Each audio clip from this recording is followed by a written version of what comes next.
video I bring you another book by the famous R.L.Stine. It's again from the Goosebumps series, and this time it's Ghost Camp. Enough said, now let's quickly dive into the story. Chapter 1. You know I get bus sick, Harry, Alex groaned. Alex, give me a break. I shoved my brother against the window. We're almost there. Don't start thinking about getting bus sick now. The bus rumbled over the narrow road.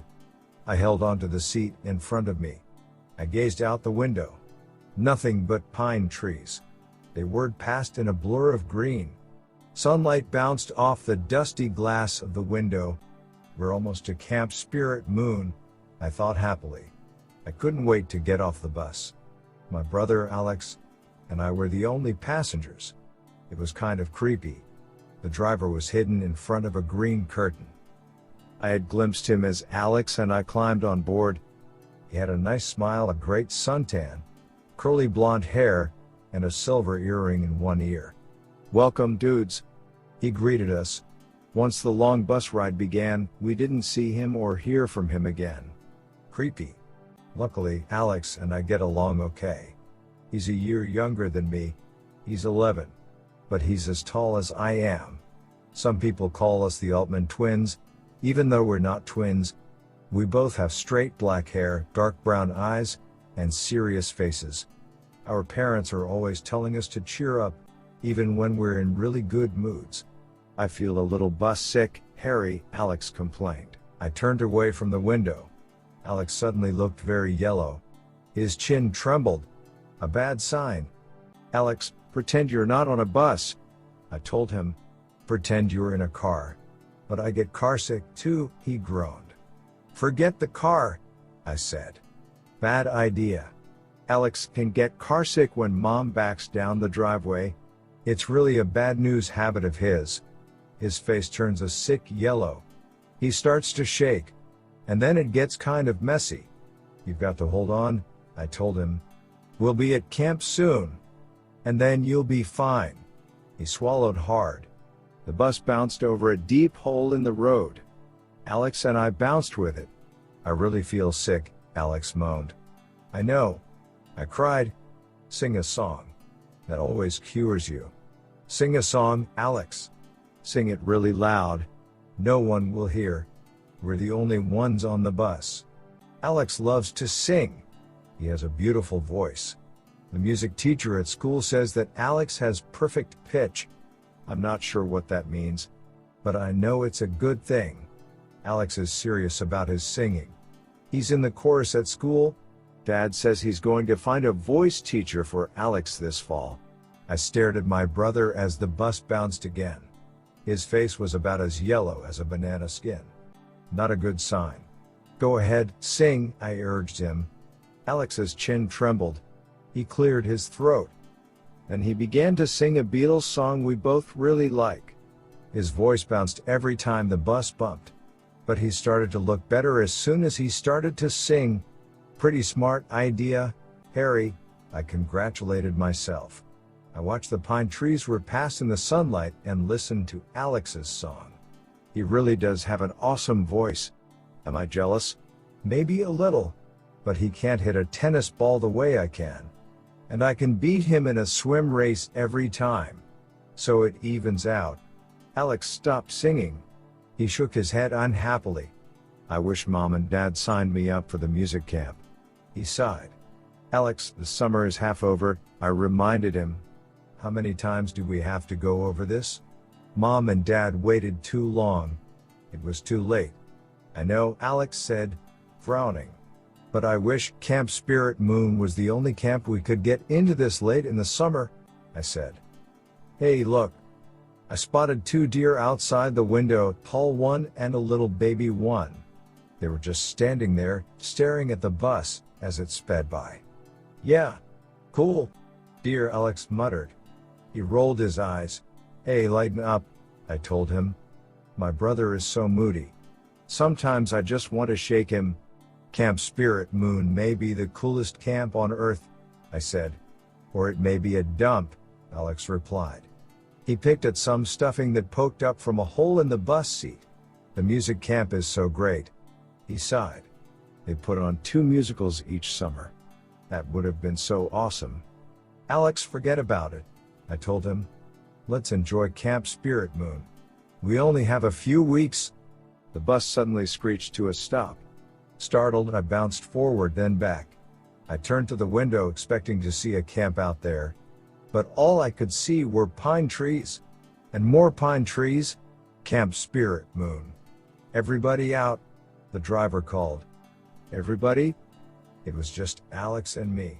The driver poked his blonde head out from behind the curtain. He grinned at us. How was the ride, dudes? He asked.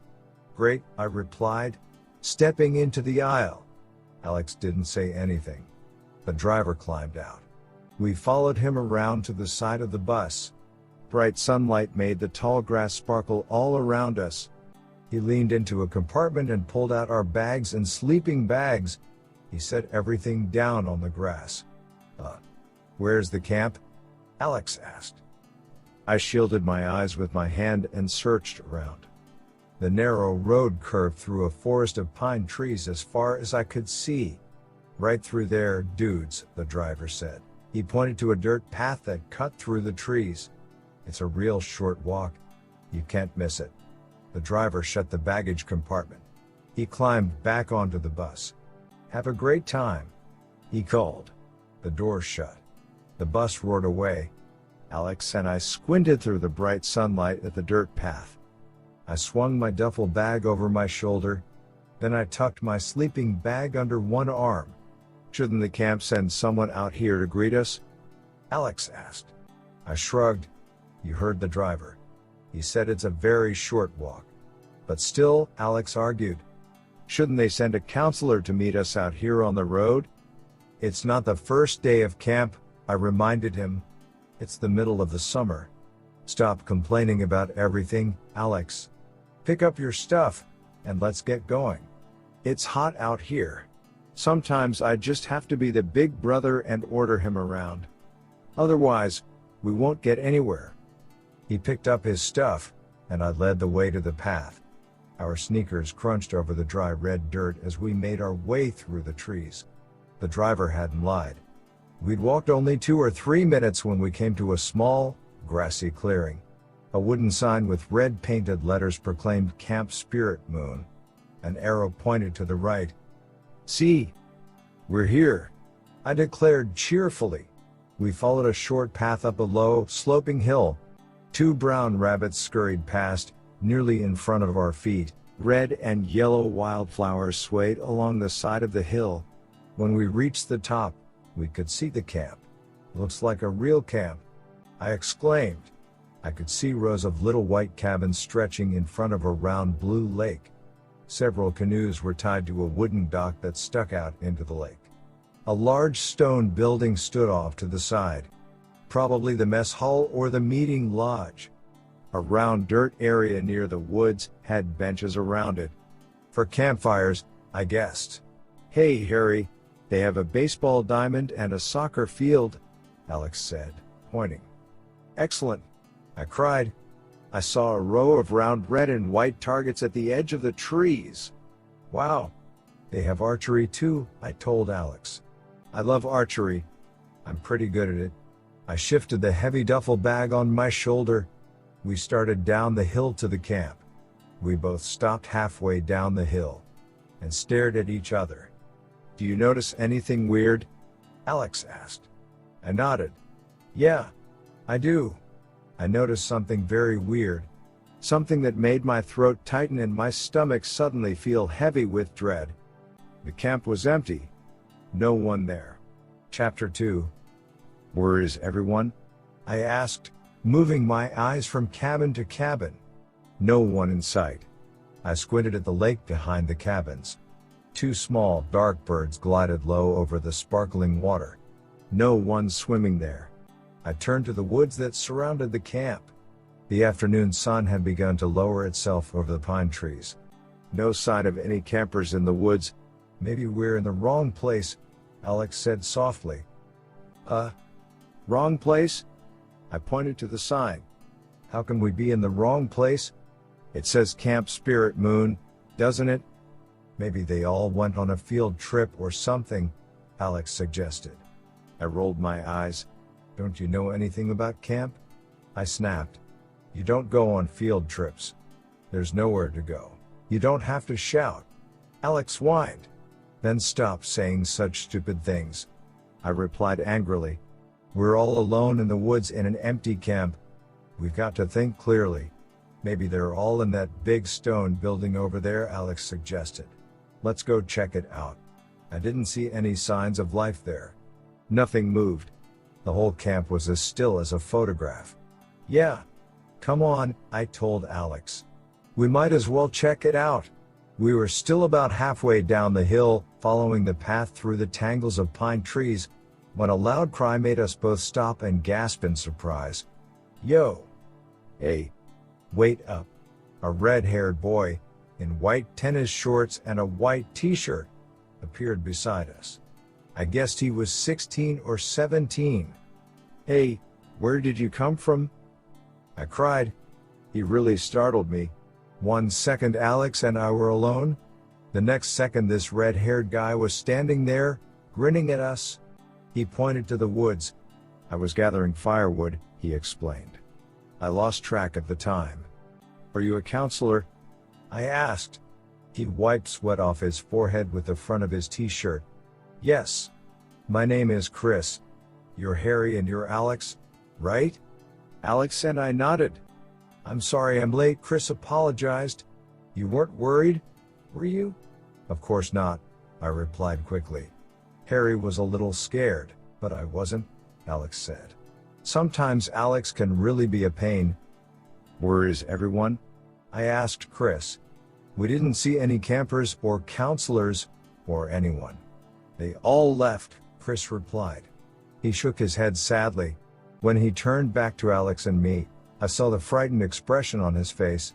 The three of us. We're all alone out here, he said in a trembling voice. Chapter 3. They left. Alex cried shrilly. But, where did they go? We can't be all alone. I cried. The woods. A smile spread over Chris's freckled face. Then he burst out laughing. Sorry, guys. I can't keep a straight face. He put his arms around our shoulders and led us toward the camp. I'm just joking. Excuse me? That was a joke? I demanded. I was feeling very confused. It's a camp spirit moon joke, Chris explained, still grinning. We play it on all the new campers. Everyone hides in the woods when the new campers arrive at camp. Then a counselor tells them that the campers all ran away, that they're all alone. Ha! Very funny joke, I said sarcastically. You always try to scare the new campers?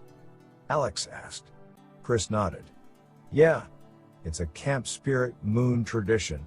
We have a lot of great traditions here. You'll see. Tonight at the campfire he stopped when a big black-haired man, also dressed in white, came lumbering across the grass toward us. Yo! The man called in a booming, deep voice. This is Uncle Marv, Chris whispered. He runs the camp. Yo! Uncle Marv repeated as he stepped up to us. Harry, what's up? He slapped me a high five that nearly knocked me into the trees. Uncle Marv grinned down at Alex and me. He was so huge. He reminded me of a big grizzly bear at the zoo back home. He had long, greasy black hair that fell wildly over his face. Tiny, round blue eyes, like marbles, under bushy black eyebrows. His arms bulged out from under his t-shirt. Powerful arms like a wrestler's. His neck was as wide as a tree trunk. He reached down and shook Alex's hand. I heard a loud crunch and saw Alex gasp in pain. Good firm handshake, son, Uncle Marv told Alex. He turned to me. Did Chris play our little alone in the woods joke on you guys? His voice boomed so loud, I wanted to cover my ears. Does Uncle Marv ever whisper? I wondered. Yeah. He fooled us, I confessed. I really thought there was no one here. Uncle Marv's tiny blue eyes sparkled. It's one of our oldest traditions, he said, grinning. What a grin. It looked to me as if he had at least 6 rows of teeth. Before I take you to your cabin, I want to teach you the camp spirit moon greeting, Uncle Marv said. Chris and I will show it to you. They stood facing each other. Yo, spirits. Uncle Marv bellowed. Yo, spirits. Chris boomed back. Then they gave each other a left-handed salute, placing the hand on the nose, then swinging it straight out in the air. That's how Camp Spirit Moon campers greet each other, Uncle Marv told us.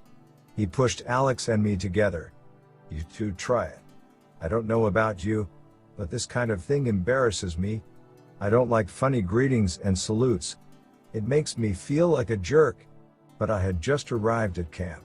And I didn't want Uncle Marv to think I was a bad sport. So I stood in front of my brother. Yo, spirits. I shouted. And I gave Alex a sharp nose salute. Yo, spirits. Alex showed a lot more enthusiasm than I did. He likes this kind of thing. He flashed me a sharp salute. Uncle Marv tossed back his head in a loud, bellowing laugh. Very good, guys. I think you're both going to be great Camp Spirit Moon campers.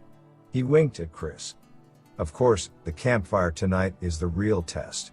Chris nodded, grinning. The campfire tonight? I asked.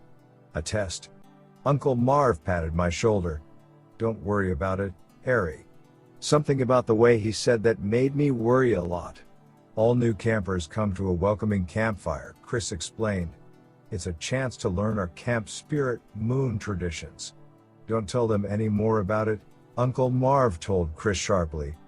We want them to be surprised. Don't we? Surprised? I choked out. Why did I suddenly have such a bad feeling? Why did my throat tighten up again? Why did I have a fluttering feeling in my chest? Do we sing camp songs at the welcoming campfire? Alex asked. I'm really into singing. I take voice lessons back home and, don't worry. You'll sing. Plenty, Uncle Marv interrupted in a low, almost menacing voice. I caught the cold look in his tiny eyes, cold as blue ice, and I felt a shiver roll down my back. He's trying to scare us, I thought. It's all a joke. He's having fun with us. He always tries to scare new campers. It's a Camp Spirit Moon tradition. I think you boys will enjoy the campfire tonight, Uncle Marv boomed. If you survive it. He and Chris shared a laugh. Catch you later, Chris said. He gave Alex and me a nose salute and vanished into the woods. This will be your bunk, Uncle Marv announced. He pulled open the screen door of a tiny white cabin. Whoa! He nearly pulled the door off its hinges. Alex and I dragged our duffels and sleeping bags into the cabin. I saw bunk beds against 3 of the walls. Narrow wooden chests of drawers. Cubby holes for storing things. The walls were white. A light dangling from the ceiling cast a bright glow. The afternoon sun sent orange rays through a small window above one of the bunk beds. Not bad, I thought. That bunk is free, Uncle Marv told us, pointing to the bed against the window. You can decide who gets the top and who gets the bottom. I need the bottom, Alex said quickly. I toss and turn a lot at night. And he sings in his sleep, I told Uncle Marv. Do you believe it? Alex is so into singing, he doesn't even stop when he's sleeping. You will have to try out for the talent show, Uncle Marv told Alex. And then he repeated in a low voice, if you survive tonight. He laughed. Why did he keep saying that? He's kidding, I reminded myself. Uncle Marv is just kidding. The boys' cabins are on the left, Uncle Marv told us. And the girls' cabins are on the right. We all use the lodge and mess hall. It's that big stone building near the woods. Should we unpack now? Alex asked. Uncle Marv pushed back his greasy black hair. Yes. Use any cubbies that are empty. You'd better hurry, guys. The rest of the campers will be back from the woods soon with firewood. It will be time for our campfire. He gave us a yo, spirits, and a sharp nose salute. Then he turned and lumbered away. The screen door slammed hard behind him. Fun guy, I muttered. He's kind of scary, Alex admitted. He's just joking, I said. All summer camps try to terrify the new campers. I think. I dragged my duffel bag over to the bed. But it's all in fun. There's nothing to be scared about, Alex, I told my brother. Nothing at all. I tossed my sleeping bag into the corner. Then I started toward the low dresser to see if I could find an empty drawer. Whoa! I cried out as my sneakers stuck on something. I peered down. A blue puddle! My sneaker had landed in a sticky blue puddle. Hey, I tugged my sneaker out. The blue liquid was thick. It stuck to the bottom and sides of my shoe. I glanced around the room and saw more blue puddles. A sticky blue puddle in front of every bed. What's going on here? What is this stuff? I cried. Chapter 4. Alex had his bag open and was pulling stuff out and spreading it on the bottom bed. What's your problem, Harry? He called without turning around. It's some kind of blue slime, I replied. Check it out. There are puddles all over the floor. Big deal, Alex muttered. He turned and glanced at the blue liquid stuck to my sneaker. It's probably a camp tradition, he joked. I didn't think it was funny. Yuck, I exclaimed. I reached down and poked my finger into the tiny, round puddle. So cold. The blue slime felt freezing cold. Startled, I pulled my hand away. The cold swept up my arm. I shook my hand hard. Then I rubbed it, trying to warm it. Weird, I muttered. Of course, everything got a lot weirder. In a hurry. Campfire time. Uncle Marv's cry through the screen door shook our cabin. Alex and I spun to face the door. It had taken us forever to unpack our stuff. To my surprise, the sun had lowered. The sky outside the door was evening gray. Everyone is waiting, Uncle Marv announced. A gleeful smile spread over his face. His tiny eyes practically disappeared in the smile. We all loved the welcoming campfire. Alex and I followed him outside. I took a deep breath. The air smelled fresh and piney. Wow! Alex cried out. The campfire was already blazing. Orange and yellow flames leapt up to the gray sky. We followed Uncle Marv to the round clearing where the fire had been built, and saw the other campers and counselors for the first time. They sat around the fire, all facing us, watching us. They're all dressed alike. I exclaimed. The camp uniform, Uncle Marv said. I'll get you and Alex your camp uniforms tonight after the campfire. As Alex and I neared the circle, the campers and counselors rose to their feet. A deafening yo, spirits, shook the trees. Then 100 left-handed nose salutes greeted us. Alex and I returned the greeting. Chris, the red-haired counselor, appeared beside us. Welcome guys, he said. We're going to roast hot dogs on the fire before the campfire activities begin. So grab a stick and a hot dog, and join in. The other kids were lining up in front of a long food table. I saw a huge platter of raw hot dogs in the center of the table. As I hurried to get in line, several kids said hi to me. You're in my cabin, a tall boy with curly blonde hair said. It's the best cabin. Cabin number 7 rules. A girl shouted. This is an awesome camp. The kid in front of me turned to say, you're going to have a great time, Harry. They seem to be really nice kids. Up ahead, a boy and a girl were having a playful shoving match, trying to knock each other out of line. Other kids began cheering them on. The fire crackled behind me. The orange light from its flames danced over everyone's white shorts and shirts. I felt a little weird, not being dressed in white. I was wearing an olive green t-shirt and faded denim cutoffs. I wondered if Alex felt weird, too. I turned and searched for him in the line. He was behind me talking excitedly to a short blonde boy. I felt glad that Alex had found a friend so fast. 2 counselors handed out the hot dogs. I suddenly realized I was starving. Mom had packed sandwiches for Alex and me to eat on the bus. But we were too excited and nervous to eat them. I took the hot dog and turned to the crackling fire. Several kids were already huddled around the fire, poking their hot dogs on long sticks into the flames. Where do I get a stick? I asked myself, glancing around. The sticks are over there, a girl's voice called from behind me, as if she had read my mind. I turned and saw a girl about my age, dressed in white, of course. She was very pretty, with dark eyes and shiny black hair, pulled back in a ponytail that fell down her back. Her skin was so pale, her dark eyes appeared to glow. She smiled at me. "New kids never know where to find the sticks," she said. She led the way to a pile of sticks leaning against a tall pine tree. She picked up 2 of them and handed one to me. "Your name is Harry, right?" she asked. She had a deep, husky voice for a girl, like she was whispering all the time. "Yeah, Harry Altman," I told her. I suddenly felt very shy.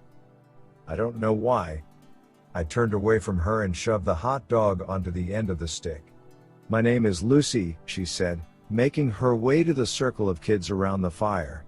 I followed her. The kids' faces were all flickering orange and yellow in the firelight. The aroma of roasting hot dogs made me feel even hungrier. 4 girls were huddled together, laughing about something. I saw a boy eating his roasted hot dog right off the stick.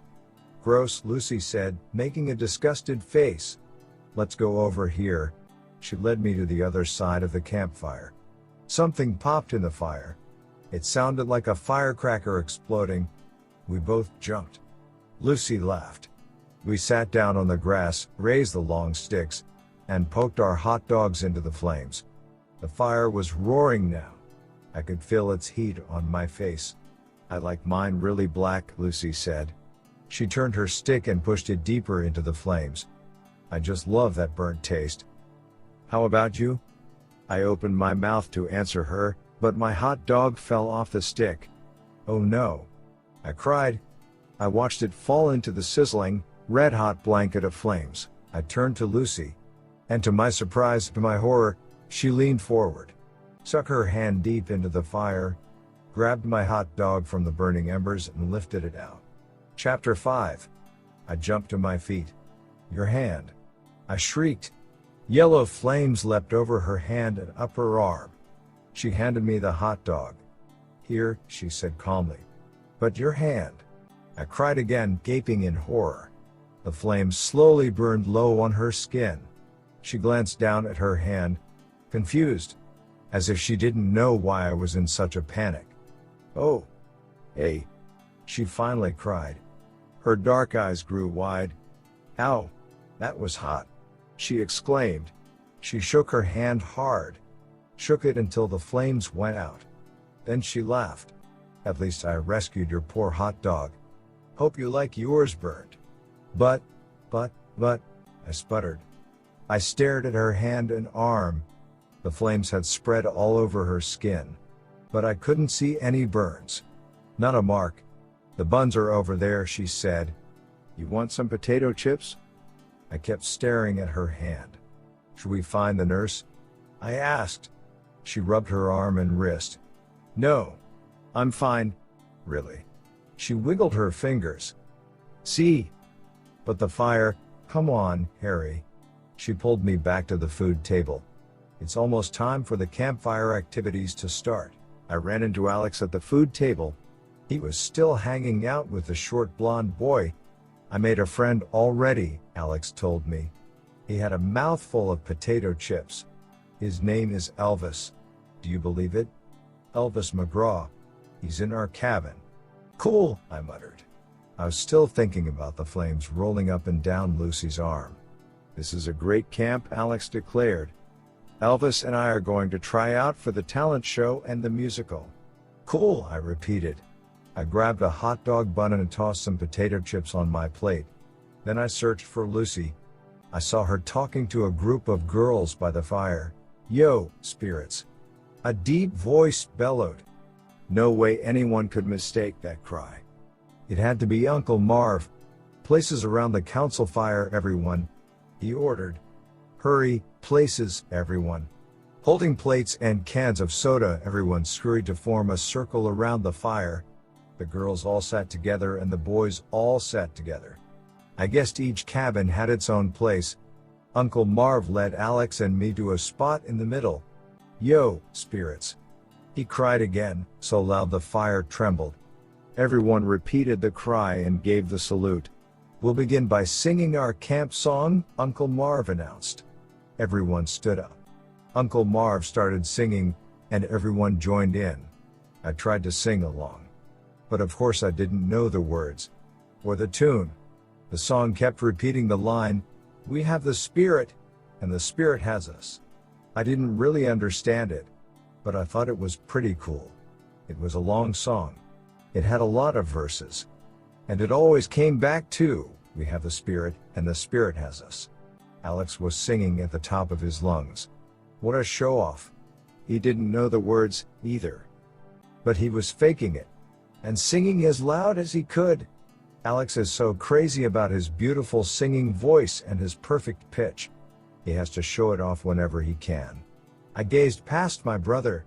His new friend, Elvis, had his head tossed back and his mouth wide open. He was singing at the top of his lungs too. I think Alex and Elvis were having some kind of contest, seeing who could sing the leaves off the trees. The only problem? Elvis was a terrible singer. He had a high, whiny voice. And his notes were all coming out sour. As my dad would say, he couldn't carry a tune in a wheelbarrow. I wanted to cover my ears. But I was trying to sing along, too. It wasn't easy with the two of them beside me. Alex sang so loud, I could see the veins in his neck pulsing. Elvis tried to drown him out with his sour, off-key wails. My face felt hot. At first, I thought it was the heat from the blazing campfire, but then I realized I was blushing. I felt so embarrassed by Alex, showing off like that on his first night at camp. Uncle Marv wasn't watching. He had wandered over to the girls' side of the fire, singing as he walked. I slipped back, away from the fire. I felt too embarrassed to stay there. I'll sneak back into place as soon as the song is over, I decided. I just couldn't sit there and watch my brother act like a total jerk. The camp song continued. "We have the Spirit, and the Spirit has us," everyone sang. Doesn't the song ever end? I wondered. I backed away into the trees. It felt a lot cooler as soon as I moved away from the fire. Even back here, I could hear Alex singing his heart out. I've got to talk to him, and told myself. I've got to tell him it isn't cool to show off like that. Oh! I let out a sharp cry as I felt a tap on my shoulder. Someone grabbed me from behind. "Hey!" I spun around to face the trees, squinted into the darkness.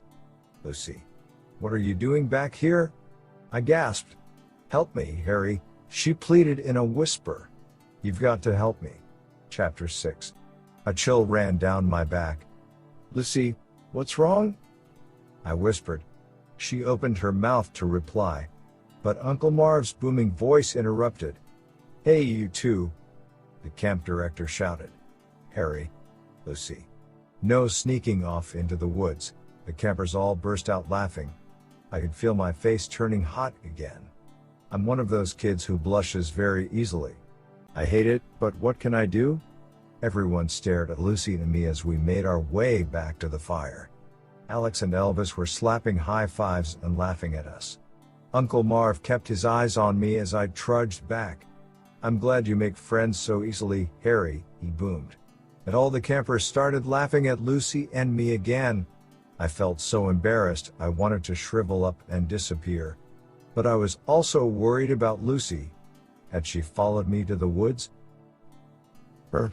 Why did she ask me to help? I sat down between Lucy and Elvis. "Lucy, what's wrong?" I whispered. She just shook her head. She didn't look at me. "Now I'm going to tell the two ghost stories," Uncle Marv announced. To my surprise, some kids gasped. Everyone suddenly became silent. The crackling of the fire seemed to get louder. Behind the pop and crack of the darting flames, I heard the steady whisper of wind through the pine trees. I felt a chill on the back of my neck. Just a cool breeze, I told myself. Why did everyone suddenly look so solemn? So frightened? The two ghost stories of Camp Spirit Moon have been told from generation to generation, Uncle Marv began. They are tales that will be told for all time, for as long as dark legends are told. Across the fire, I saw a couple of kids shiver. Everyone stared into the fire. Their faces were set. Grim. Frightened. It's only a ghost story, I told myself. Why is everyone acting so weird? The campers must have heard these ghost stories already this summer. So why do they look so terrified? I snickered. How can anyone be afraid of a silly camp ghost story? I turned to Lucy. What's up with these kids? I asked. She narrowed her dark eyes at me. Aren't you afraid of ghosts? She whispered. Ghosts? I snickered again. Alex and I don't believe in ghosts, I told her. And ghost stories never scare us. Never. She leaned close to me and whispered in my ear, you might change your mind after tonight. Chapter 7. The flames flickered, crackling up to the dark, starry sky. Uncle Marv leaned into the orange firelight. His tiny, round eyes sparkled. The woods suddenly became quiet. Even the wind stopped whispering. The air felt cold on my back. I scooted closer to the campfire. I saw others move closer too. No one talked. All eyes were on Uncle Marv's smiling face. Then, in a low voice, he told the first ghost story. A group of campers went into the woods for an overnight. They carried tents and sleeping bags. They walked single file along a narrow dirt path that twisted through the trees. Their counselor's name was John. He led them deeper and deeper into the woods. Dark clouds floated overhead. When the clouds covered the full moon, the darkness swept over the campers. They walked close together, trying to see the curving path. Sometimes the clouds moved away, and the moonlight poured down on them. The trees glowed silvery and cold, like ghosts standing in the forest. They sang songs at first. But as they moved deeper into the woods, their voices became tiny and shrill, muffled by the trees. They stopped singing and listened to the scrape of their footsteps and the soft rustlings of night animals scampering through the weeds. When are we going to stop and set up camp? A girl asked John. We have to go deeper into the woods, John replied. They kept walking. The air became colder. The trees bent and shivered around them in a swirling breeze. Can we set up camp now, John? A boy asked. No. Deeper, John replied. Deeper into the forest. The path ended. The campers had to make their way through the trees, round thorny bushes, over a deep carpet of crackling dead leaves. Owls hooted overhead. The campers heard the flutter of bat wings. Creatures scratched and slithered around their feet. We're really tired, John, a boy complained. Can we stop and set up the tents? Deeper into the woods, John insisted. An overnight is no fun unless you are deep, deep in the woods. So they kept walking, listening to the low hoots and moans of the night animals, watching the old trees bend and sway all around them. Finally they stepped out into a smooth, wide clearing. Can we set up camp now, John? The campers begged. Yes, John agreed. We are deep in the woods now. This is the perfect place. The campers dropped all the bags and supplies in the middle of the clearing. Silvery moonlight spilled all around them, making the smooth ground shimmer. They pulled out the tents and started to unfold them, but a strange sound made them all stop their work. Ka-thump, ka-thump. What was that? A camper cried. John shook his head. Probably just the wind. They went back to the tents. They pushed tent poles into the soft, smooth ground. They started to unfold the tents, but the strange sound made them stop again. Ka-thump, ka-thump. A chill of fear swept over the campers. What is that sound? They asked. Maybe it's some kind of animal, John replied. Ka-thump, ka-thump. But it sounds so close, a boy cried. It's coming from right above us, another boy said. Or maybe beneath us. It's just a noise, John told them. Don't worry about it. So they set up the tents. And they spread sleeping bags inside the tents. Ka-thump, ka-thump. They tried to ignore the sound. But it was so close, and such a strange but familiar sound. What could it be? The campers wondered, what on earth makes a sound like that? Caw thump, caw thump. The campers couldn't sleep. The noise was too loud, too frightening, too near. Caw thump, caw thump. They burrowed deep into their sleeping bags. They zipped themselves in tight. They covered their ears. Caw thump, caw thump. It didn't help. They couldn't escape the sound. John, we can't sleep, they complained. I can't sleep either, John replied. Caw thump, caw thump. What should we do? The campers asked the counselor. John didn't get a chance to answer. They heard another caw thump, caw thump. And then a deep voice growled, why are you standing on my heart? The ground shook. The campers suddenly realized what the frightening sound was. And as the ground rose up, they realized, too late, they had camped on the smooth skin of a hideous monster. I guess we went too deep into the woods, John cried. His last words, caw thump, caw thump. The monster's heart beat. And then its huge, hairy head lifted up. Its mouth pulled open. And it swallowed John and the campers without even chewing. And as they slid down the monster's throat, the sound of the heartbeat grew louder and louder. Caw thump, caw thump. Caw thump, caw thump. Caw thump. Uncle Marv shouted the last caw thump at the top of his lungs. Some campers screamed. Some gazed at Uncle Marv in silence, their faces tight with fear. Beside me, Lucy hugged herself, biting her bottom lip. Uncle Marv smiled, his face flickering in the dancing orange flames. Laughing, I turned to Elvis. That's a funny story, I exclaimed. Elvis narrowed his eyes at me. Funny? Yeah. It's a very funny story, I repeated. Elvis stared hard at me. But it's true, he said softly. Chapter 8. I laughed. Yeah. For sure, I said, rolling my eyes. I expected Elvis to laugh, but he didn't. The firelight flickered in his pale blue eyes as he stared at me. Then he turned to talk to my brother. A chill ran down my back. Why was he acting so weird? Did he really think I'd believe a crazy story like that was true? I'm 12 years old. I stopped believing in things like the Easter Bunny and the Tooth Fairy a long time ago.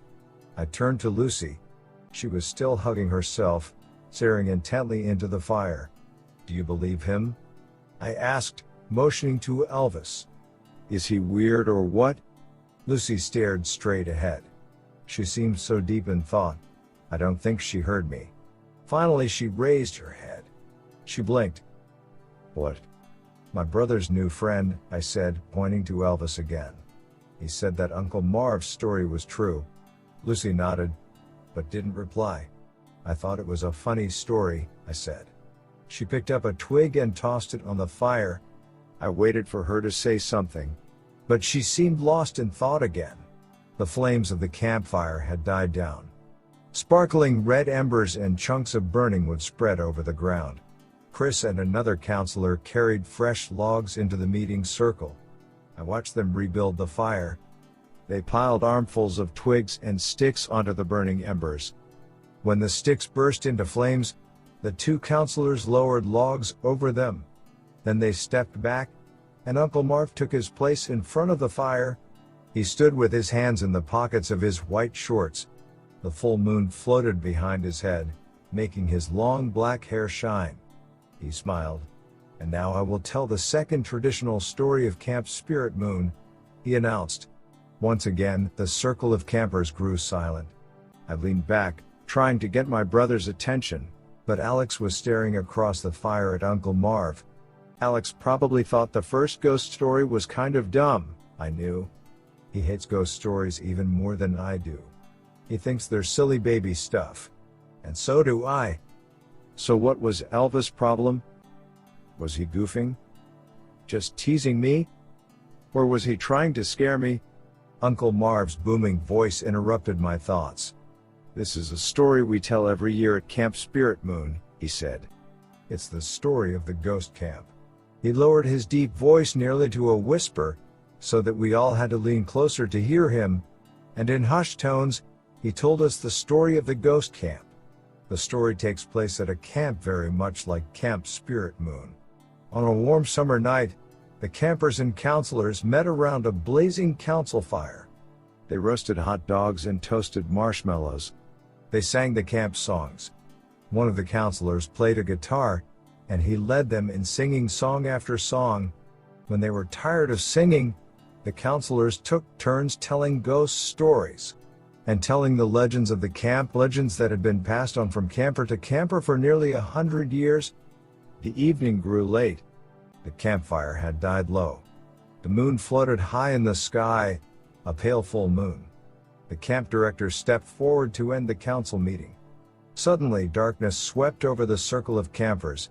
They all looked up and saw that the moon had been covered by a heavy blanket of black clouds, and swirls of fog came drifting over the camp. A cold, wet fog. Cloudy gray at first, then darkening and thickening, until the fog swept over the camp, billowing like black smoke. Tumbling and swirling, cold wet fog rolled over the dying campfire, rolled over the campers and counselors, over the cabins and the lake and the trees. A choking fog so thick and dark the campers couldn't see each other, couldn't see the fire, or the ground, or the moon in the sky. The fog lingered for a short while, swirling and tossing low over the ground. Wet, so wet and silent, it moved on just as silently, like smoke blown away. The moonlight shone through. The grass sparkled as if a heavy dew had settled. The fire was out. Dark purple embers sizzled over the ground. The fog swirled away, swept over the trees, and vanished. And the campers sat around the dead campfire, their eyes blank, their arms limp at their sides. Not moving, not moving, not moving. Because they were no longer alive. The fog had left a ghost camp in its wake. The campers, counselors, the camp director, they were all ghosts now. All spirits. All ghosts. Every last one of them. They climbed to their feet and returned to their bunks. They knew the ghost camp was their home now forever. With a smile, Uncle Marv stepped back from the fire. I glanced around the circle. The faces were so solemn. No one smiled or laughed. It's a pretty good story, I thought. Kind of scary. But it doesn't have much of an ending. I turned to see what Alex thought, and gasped when I saw the terrified expression on his face. Alex, what? I cried, my voice cutting through the silence of the circle. What's wrong? He didn't reply. His eyes were raised to the sky. He pointed up. I gazed up too, and let out a cry of horror, as a black swirling fog came sweeping over the camp. Chapter 9. My mouth dropped open as I watched the fog roll closer. It darkened the ground as it moved steadily toward us, darkened the trees, darkened the sky. This is crazy, I told myself. This is impossible. I scooted next to Alex. It's just coincidence, I told him. He didn't seem to hear me. He jumped to his feet. His whole body trembled. I stood up beside him. It's only fog, I said, trying to sound calm. It gets foggy out here in the woods all the time. Really? Alex asked in a tiny voice. The black smoky fog swirled over us. Of course, I replied. Hey, we don't believe in ghosts, remember? We don't think ghost stories are scary. But, Alex stuttered. Why is everyone staring at us? He finally choked out. I turned and squinted through the thick fog. Alex was right. All around the circle, the other campers had their eyes on Alex and me. Their faces appeared to dim behind the curtain of dark mist. I don't know why they're watching us, I whispered to my brother. Fog billowed around us. I shivered. It felt cold against my skin. Harry, I don't like this, Alex whispered. The fog was so thick now, I could barely see him, even though he stood close beside me. I know we don't believe in ghosts, Alex said. But I don't like this. It's too creepy. From the other side of the circle, Uncle Marv's voice broke the silence. It's a beautiful fog tonight, he said. Let's all stand up and sing the camp spirit moon song. Alex and I were already standing. The other campers and counselors obediently climbed to their feet. Their pale faces shimmered in and out of the fog. I rubbed my arms. Cold and wet. I dried my face with the front of my t-shirt. The fog grew even heavier and darker as Uncle Marv began to sing. Everyone joined in. Beside me, Alex began to sing, quieter this time. Our voices were muffled by the heavy mist. Even Uncle Marv's booming voice sounded smaller and far away. I tried to sing too, but I didn't know the words, and my own voice came out choked and small.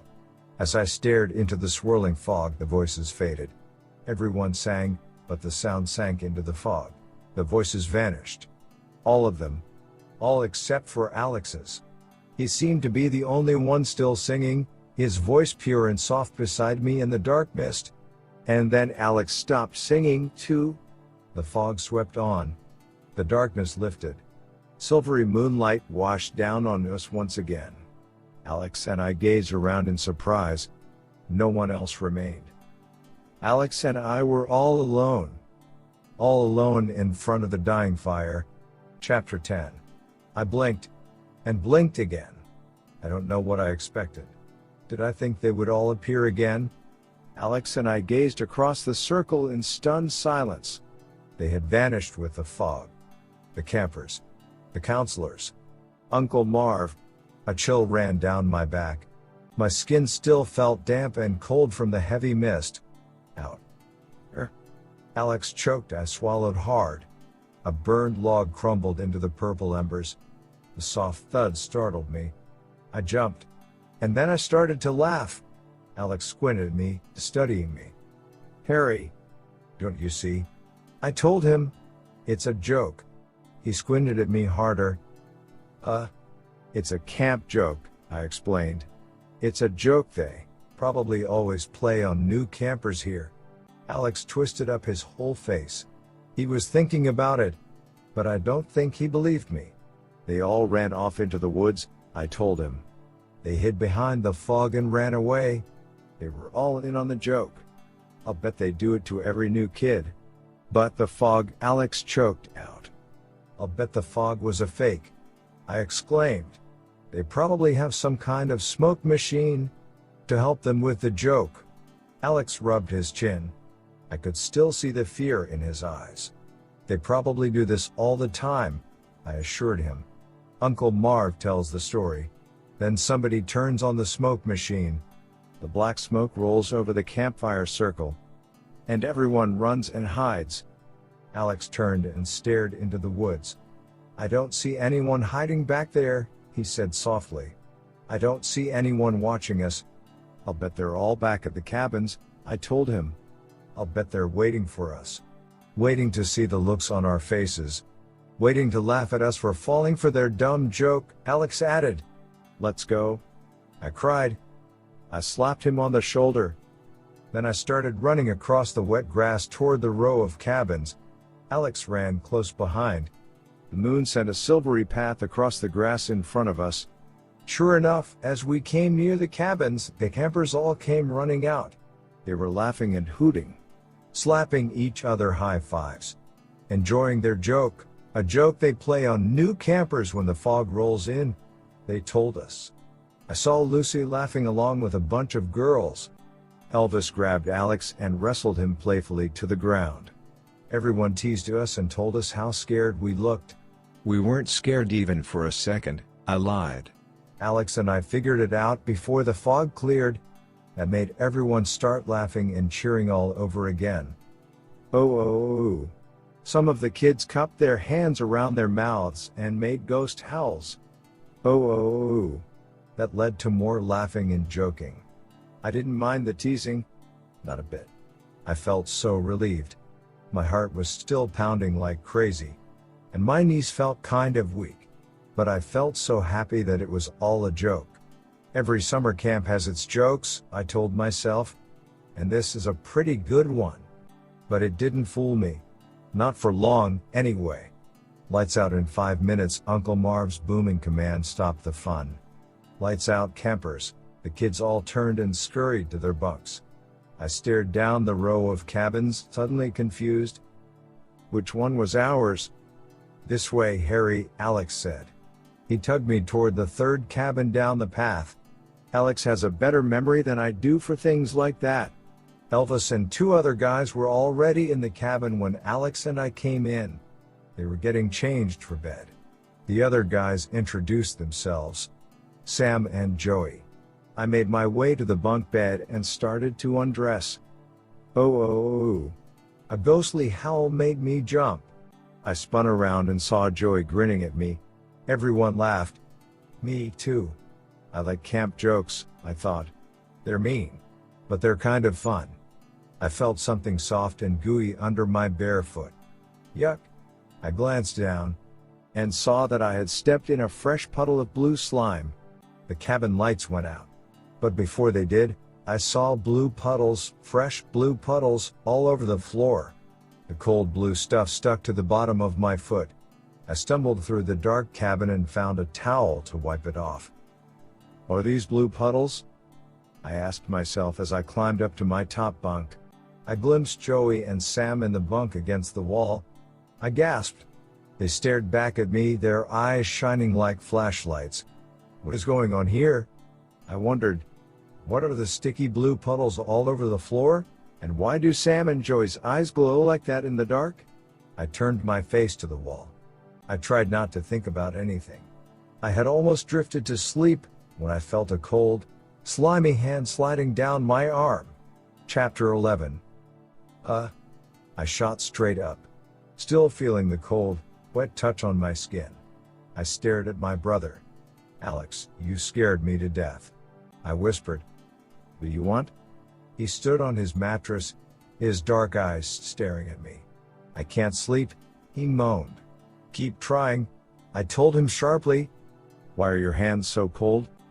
I don't know, he replied. It's cold in here, I guess. You'll get used to it, I said. You always have trouble sleeping in new places. I yawned. I waited for him to drop back onto the bottom bunk, but he didn't move. Harry, you don't believe in ghosts, do you? He whispered. Of course not, I told him. Don't let a couple of silly stories creep you out. Yeah. Right, he agreed. Good night. I said good night. He disappeared back to his bed. I heard him tossing around down there. He had a very squeaky mattress. Poor guy, I thought. That dumb ghost camp joke with the fog really messed him up. He'll be fine in the morning, I decided. I turned and gazed across the dark cabin toward Joey and Sam's bunk. Were their eyes still glowing so strangely? No. Darkness there. I started to turn away, then stopped. And stared hard. Oh no. I murmured out loud. In the dim light, I could see Joey. Stretched out. Asleep. Floating 2 feet above his mattress. Chapter 12. I scrambled to climb out of bed. My legs tangled in the blanket, and I nearly fell on my head. Hey, what's up? I heard Alex whisper below me. I ignored him. I swung myself around and leapt to the floor. Ow! I landed hard, twisting my ankle. Pain shot up my leg. But I ignored it and hobbled to the door. I remembered the light switch was somewhere over there. I had to turn on the light.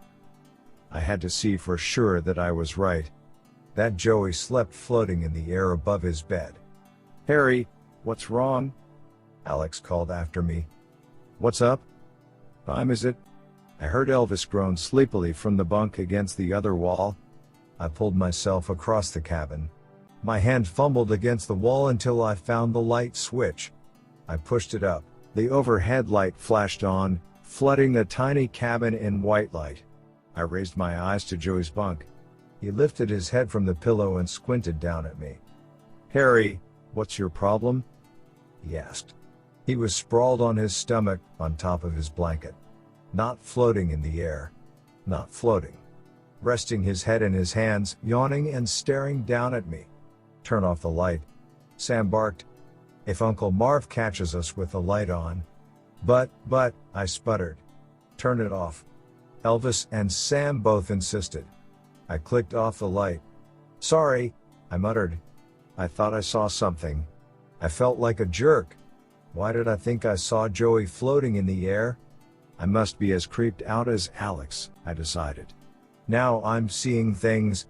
I scolded myself and told myself to calm down. You're just nervous because it's your first day in a new camp, I decided. I started slowly across the cabin to my bed. Halfway there, I stepped in a cold, sticky puddle of goo. The next morning, Alex and I found our white Camp Spirit Moon uniforms, white shorts and t-shirts, waiting for us at the foot of our beds. Now we won't stand out like sore thumbs, I thought happily. Now we can really be part of Camp Spirit Moon. I quickly forgot about my fears from the night before. I couldn't wait for the camp day to get started. That afternoon, Alex tried out for the Camp Spirit Moon talent show. I had to be at the soccer field. A bunch of us were supposed to practice putting up tents. We were getting ready for an overnight in the woods, but I stopped in front of the outdoor stage at the side of the lodge to listen to Alex sing. A counselor named Veronica, with long, copper-colored hair all the way down her back, was in charge of the tryouts. I leaned against a tree and watched. A lot of kids were trying out. I saw 2 guitar players, a boy with a harmonica, a tap dancer, and 2 baton twirlers. Veronica played a small upright piano at the front of the stage. She called Alex up and asked him what song he wanted to sing. He picked a Beatles song he likes. My brother doesn't listen to any new groups. He likes the Beatles and the Beach Boys, all the groups from the 60s. He's the only 11-year-old I know who listens to the oldies station. I feel kind of sorry for him. It's like he was born in the wrong time or something. Veronica played a few notes on the piano, and Alex started to sing. What a voice. The other kids had all been laughing and talking and messing around. But after Alex sang for a few seconds, they got real quiet. They huddled close to the stage and listened. He really sounded like a pro. I mean, he could probably sing with a band and make a CD. Even Veronica was amazed. I could see her lips form the word wow as she played the piano for Alex. When Alex finished singing, the kids all clapped and cheered. Elvis slapped Alex a high five as he hopped off the small stage. Veronica called Elvis up next. He told her he wanted to sing an Elvis song, since he was named after Elvis Presley. He cleared his throat and started to sing a song called Heartbreak Hotel. Well, it really was a heartbreak, because Elvis couldn't sing a single note on key. Veronica tried to play along with him, but I could see that she was having trouble. I think she probably wanted to stop playing the piano and cover her ears. Elvis had a high, scratchy voice, and the notes came out really sour. Sour enough to make your whole face pucker up. The kids around the stage started grumbling and walking away. Elvis had his eyes shut. He was so wrapped up in his song, he didn't even see them. Doesn't he know how bad he is? I wondered, why does he want to enter a talent show when he sounds like a squealing dog? Elvis started to repeat the chorus. I decided I had to get away from there before my eardrums popped. I flashed Alex a thumbs up and hurried to the soccer field. Sam, Joey, and a bunch of other kids were already unfolding tents, getting ready for tent raising practice. Chris, the counselor, was in charge. He waved to me. Harry, unroll that tent over there, he instructed. Let's see how fast you can put it up. I picked up the tent. It was bundled tightly, no bigger than a backpack. I turned it over in my hands. I'd never set up a tent before. I wasn't even sure how to unwrap it. Chris saw me puzzling over it and walked over. It's easy, he said. He pulled 2 straps, and the nylon tent started to unfold. See? Here are the poles. Just stretch it out and prop it up. He handed the bundle back to me. Yeah. Easy, I repeated. What's that noise? Joey asked, looking up from his tent. I listened hard. It's Elvis singing, I told them. The sour notes floated over the soccer field from the stage. Sam shook his head. It sounds like an animal caught in a trap, he said. We all laughed. Joey and Sam took off their sneakers and went barefoot.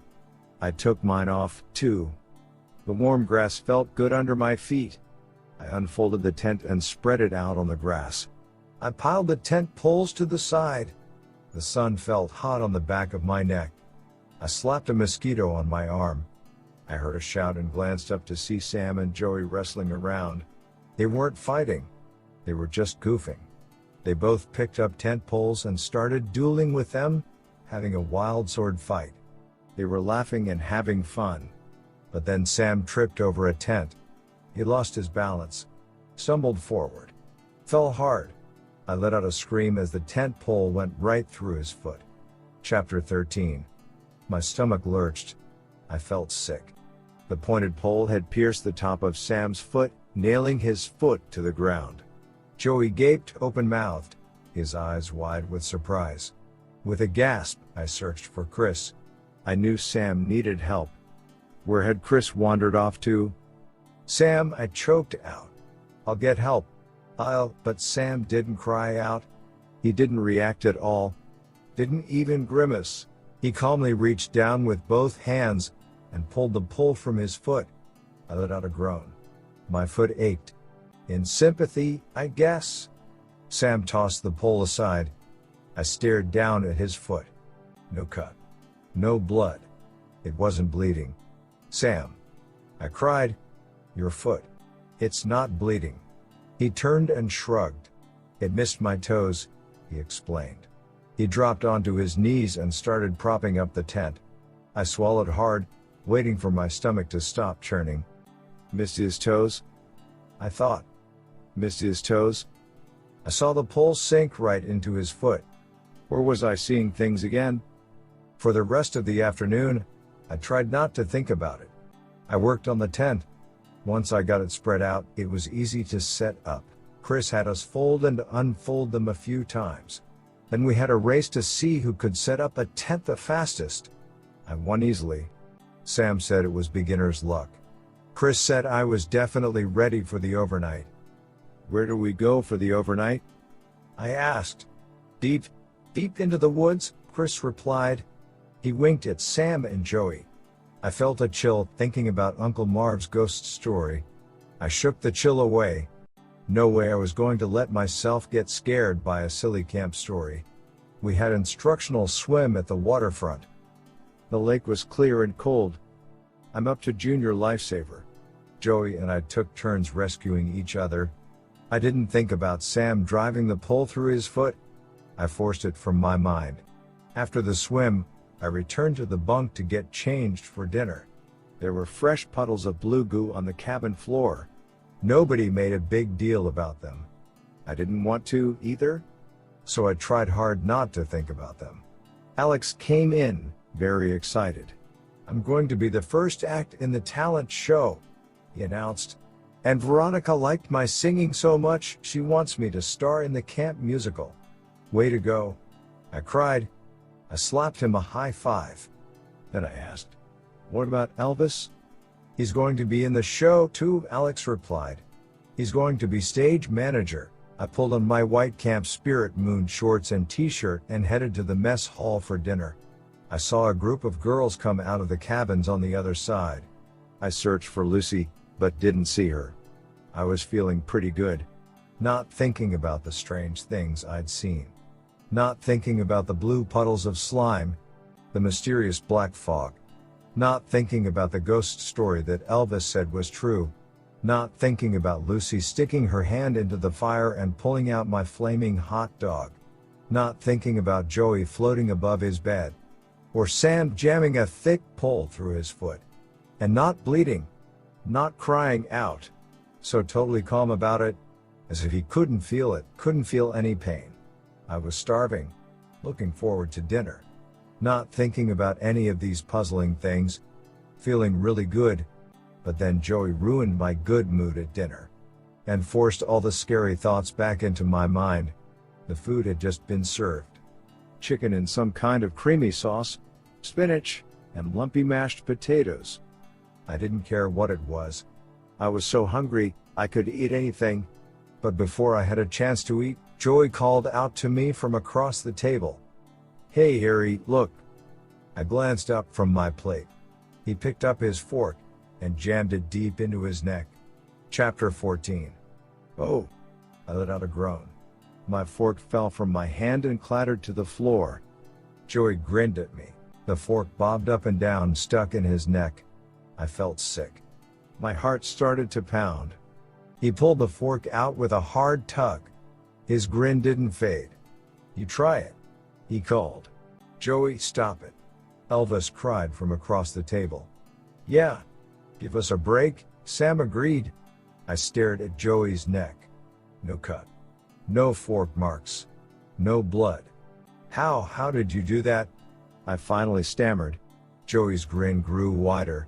"It's just a trick," he replied. I glimpsed Alex at the end of the table. Had he seen Joey's trick? Yes. Alex looked green. His mouth had dropped open in horror. "Here. I'll show you how to do it," Joey offered. He raised the fork again, but stopped when he saw Uncle Marv leaning over his shoulder. "What's going on, Joey?" Uncle Marv demanded sharply. Joey lowered the fork to the table. "Just kidding around," he replied, avoiding the camp director's hard stare. "Well, let's eat our dinner, guys," Uncle Marv said sternly, "without kidding around." His stubby fingers tightened over Joey's shoulders. "We have a night soccer game, you know. Boys against the girls." Uncle Marv loosened his grip on Joey's shoulders and moved on to the next table. A food fight had broken out there. And the mashed potatoes were flying. Joey mumbled something under his breath. I couldn't hear him over all the noise. I turned to see how Alex was doing at the end of the table. He had his fork in his hand, but he wasn't eating. He was staring hard at Joey. My brother had a very thoughtful expression on his face. I knew he was wondering exactly the same thing I was. "What is going on here?" Joey said the fork stabbing was just a trick. But how did he do it? Why didn't it hurt? Why didn't he bleed? "Night soccer games are cool," Elvis declared. He was stuffing chicken into his mouth. The cream sauce ran down his chin. "Especially boys against the girls," Sam agreed. "We'll kill them. They're pitiful." I glanced at the girls' table across the room. They were chattering noisily. Probably about the soccer game. I saw Lucy in the shadows near the wall. She didn't seem to be talking to anyone. She had a solemn expression on her face. Me. Did she keep looking over it? I couldn't really tell. I ate my dinner. But my appetite had disappeared. "How did you do that fork thing?" I asked Joey. "I told you. It's just a trick," he replied. He turned away from me to talk to Sam. Dessert was little squares of red, yellow, and green jello. It was okay. But it needed some whipped cream. As I was finishing my dessert, I heard some squeals from the front of the big room. I turned toward the cries, and saw a bat swooping wildly back and forth over the mess hall. Some of the younger kids were screaming, but everyone stayed calm at my table. The bat fluttered noisily, swooping and diving, darting from one end of the hall to the other. Uncle Marv followed it with a broom, and after only a minute or two, he gently pinned the bat to the wall with the straw broom head. Then he lifted the bat off the wall, carrying it in one hand. It was so tiny, no bigger than a mouse. He carried it out the door and let it go. Everyone cheered. "That happens all the time," Sam said to me. "It's because there aren't any screens on the mess hall doors. And the woods are full of bats," Joey added. "Killer bats that land in your hair and suck the blood out of your head." Sam laughed. "Yeah, right." He grinned at me. "That's what happened to Joey. That's why he acts so weird now." I laughed along with everyone else. But I wondered if Sam was really joking. I mean, Joey did act weird. "Soccer field, everyone!" Uncle Marv boomed from the mess hall door. "Check with the sports counselors. Alyssa and Mark will set up the teams." Chairs scraped over the stone floor as everyone jumped up. I saw Lucy waving to me. But Sam and Joey pulled me away. Into a cool, cloudy night. The full moon hidden behind low clouds. The grass already wet with a heavy dew. The counselors divided up the teams. Alex and I were on the second team. That meant we didn't play the first period. Our job was to stand on the sidelines and cheer on the boys' first team. 2 floodlights on tall poles sent down wide triangles of white light over the field. It wasn't really enough light. Long shadows spread over the field. But that was part of the fun. Alex stood close beside me as the game began. The girls' team scored a goal in less than a minute. Girls on the sidelines went wild.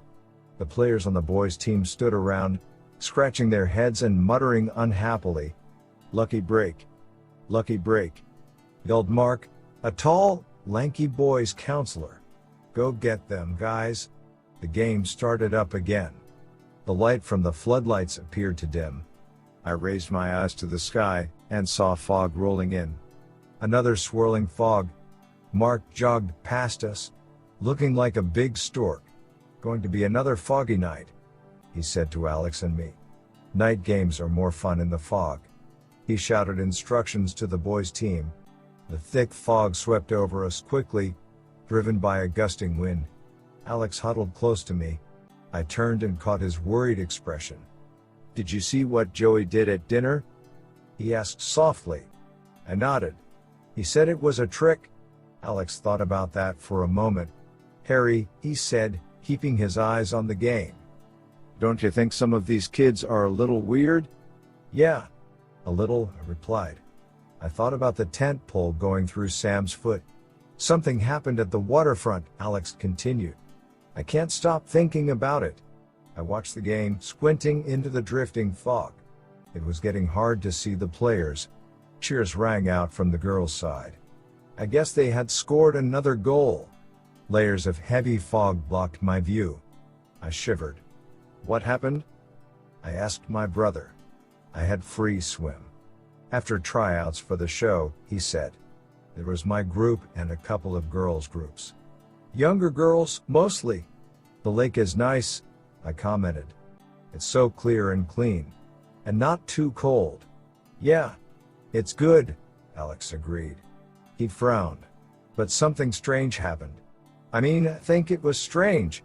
He took a deep breath. I could see he was really upset. "Let's go, guys. Go, go, go," Mark shouted to the team.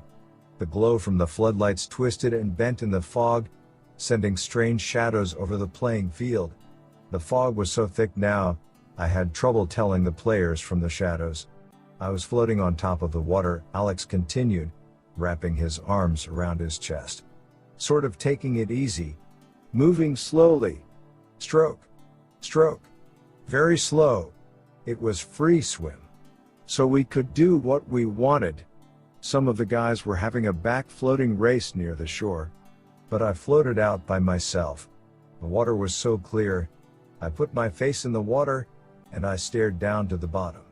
And I saw something down there." He swallowed hard. "What was it?" "What did you see?" I asked. "A girl," Alex replied with a shudder. "One of the girls from the younger group. I don't know her name. She has short, curly black hair." "She was under the water?" I demanded. "You mean swimming underwater?" "No," Alex shook his head. "She wasn't swimming. She wasn't moving. She was way underwater. Near the bottom of the lake." "She dove down?" I asked. Alex shrugged. I got so scared. He cried over the shouts of the two teams. "She wasn't moving. I didn't think she was breathing. Her arms floated up and down. And her eyes stared out blankly into the water." "She drowned?" I cried. "That's what I thought," Alex said. I panicked. I didn't know what to do. I couldn't think. I didn't think. I just dove down." "You dove down to the bottom to get her?" I asked. "Yeah. I didn't really know if I was too late, or if I should get a counselor, or what," Alex said, shuddering again. I swam down. I grabbed her arms. Then I gripped her under the shoulders. I pulled her up. She floated up easily, like she was weightless or something. I pulled her up to the surface. Then I started to drag her to the shore. I was gasping for breath. Mostly from panic, I think. My chest felt about to burst. I was so scared. And then I heard laughing. She laughed at me. I was still holding her under the shoulders. She turned and spit water in my face. Oh, wow. I gasped. Wow, Alex. You mean she was okay? Yeah, Alex replied, shaking his head. She was perfectly okay. She was laughing at me. She thought it was really funny. I just stared at her. I couldn't believe it. I mean, she had been way down at the bottom. For a long, long time. I let go of her. She floated away from me, still laughing. I said, "How did you do that?" That's what I asked her. I asked, "How long can you hold your breath?" And that made her laugh even harder. "How long?" I asked. And she said, "A long, long time." And then she swam back to the other girls. "And what did you do?" I asked Alex. "I had to get out of the water," he replied. I was shaking all over. I couldn't stop shaking. I thought. His voice trailed off. "At least she was okay," he murmured after a while. "But don't you think that was weird, Harry?" And then at dinner, when Joey stuck that fork in his neck, "It's weird, Alex," I said softly. "But it may just be jokes." "Jokes?" he asked. His dark eyes stared hard into mine. "Kids always play jokes on new campers," I told him. "It's a camp tradition. You know, terrify the new kids. It's probably just jokes. That's all." He chewed his bottom lip thinking about it. Even though he was standing so close to me, the swirling black fog made him appear far away. I turned back to the game. The boys were moving across the grass toward the goal, passing the ball, kicking it from player to player. They looked unreal, moving in and out of the swirling shadows. Jokes, I thought. All jokes. I squinted into the fog and saw something that couldn't be a joke. A boy kicked the ball to the net. The girl's goalie moved to block the shot. She wasn't fast enough, or she stumbled. The ball hit her smack in the forehead. It made a sickening thud. The ball bounced onto the ground, and her head bounced beside it. Chapter 15. I gasped and started to run through the thick wisps of black fog. The swirling dark mist seemed to float up from the ground and sweep down from the trees. It felt cold and wet on my face as I hurtled toward the girl. Squinting into the heavy darkness, I could see her sprawled on her stomach on the ground. And her head. I bent down and grabbed it. I don't know what I was thinking. Did I plan to plop it back on her shoulders? In a total panic, trembling with horror, I bent into the swirling mist and picked up the head with both hands. It felt surprisingly hard, inhumanly hard. I raised it close to my face, and saw that I held a soccer ball, not a head, not a girl's head. I heard a groan, and gazed down to see the girl climb to her knees. She muttered something under her breath and shook her head, the head on her shoulders. She stood and frowned at me. I stared at her face, her head. My whole body was still shaking.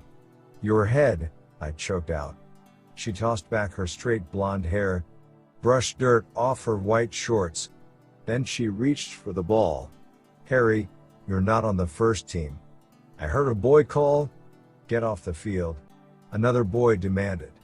I turned and saw that the players had all gathered around, but I saw her head fall off. I blurted out. I instantly regretted it. I knew I shouldn't have said it. Everyone laughed. They tossed back their heads and laughed at me. Someone slapped me on the back. Their grinning, laughing faces floated all around me.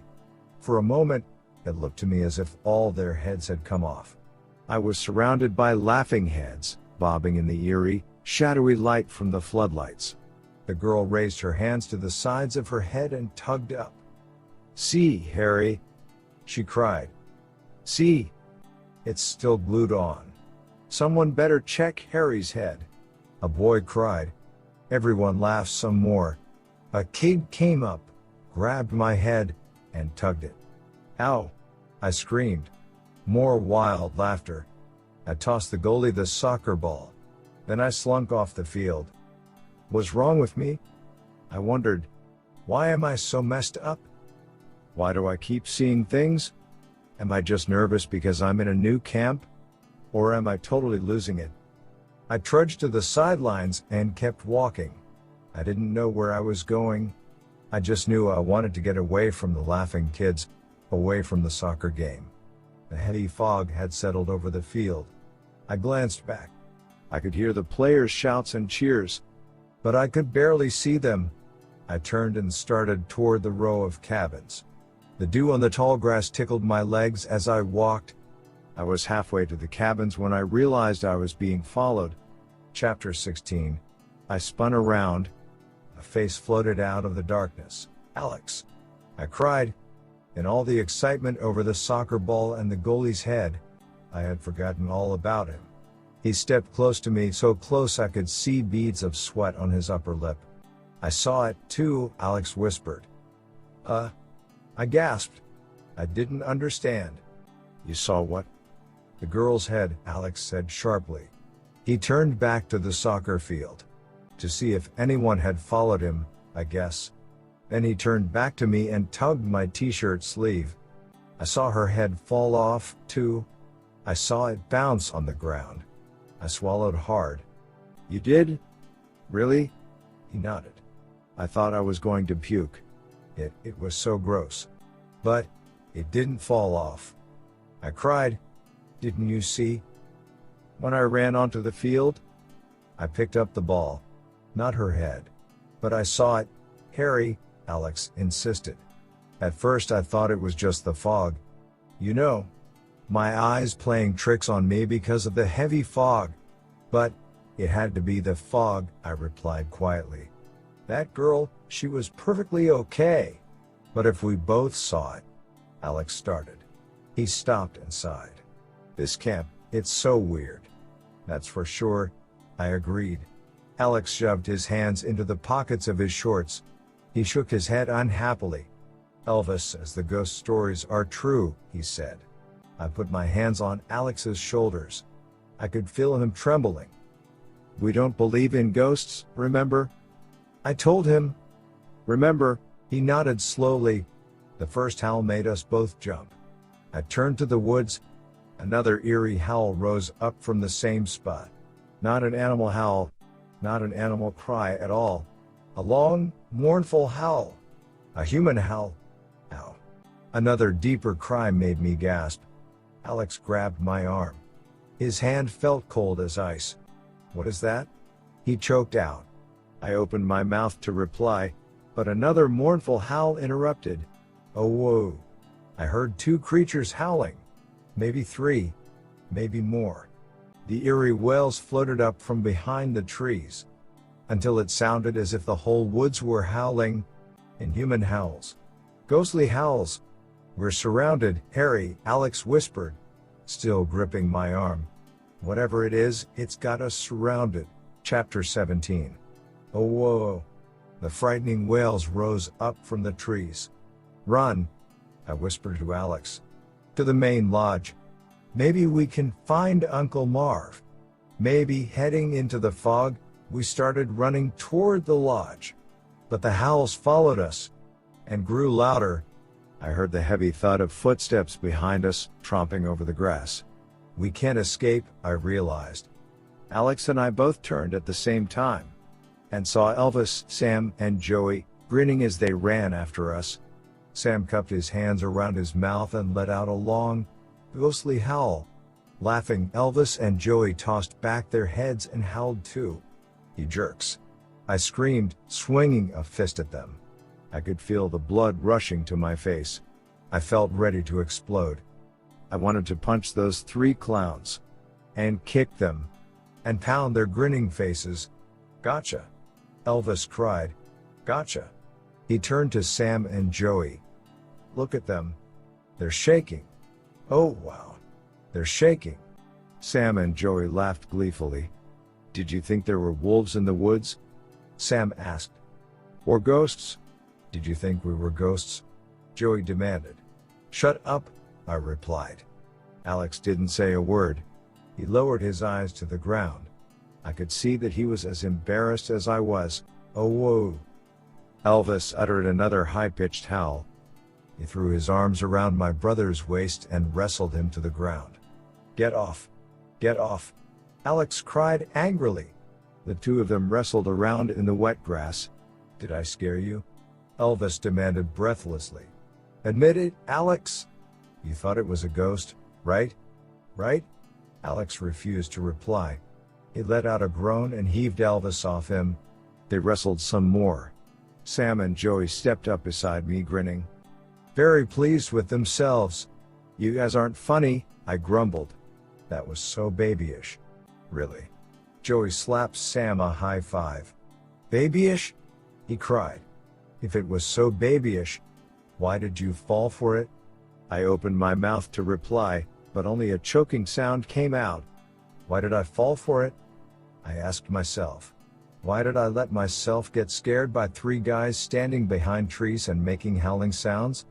Normally, I would have laughed at such a dumb joke. As the five of us walked to the cabin, I thought hard about it. The campers and counselors had all been trying to scare Alex and me since we arrived, I realized. Even Uncle Marv had tried to scare us with his creepy stories.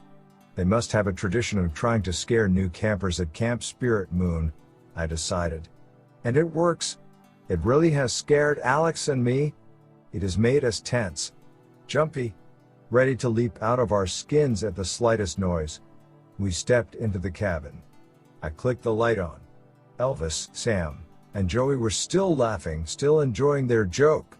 Alex and I have got to get it together, I decided. We've got to shove all the stupid stuff about ghosts out of our heads. We don't believe in ghosts, I told myself. We don't believe in ghosts.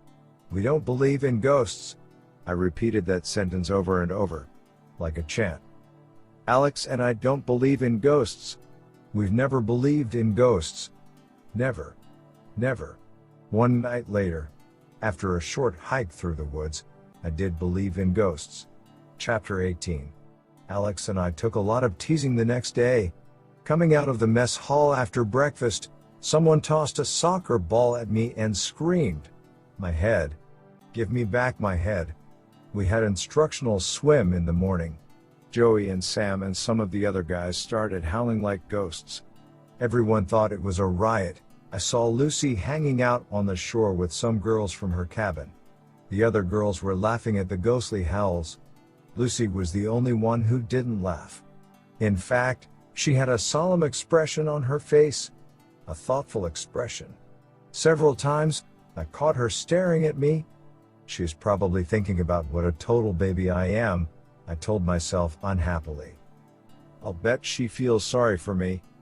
Because I acted like such a jerk in front of everyone on the soccer field last night. After instructional swim, I dried myself off.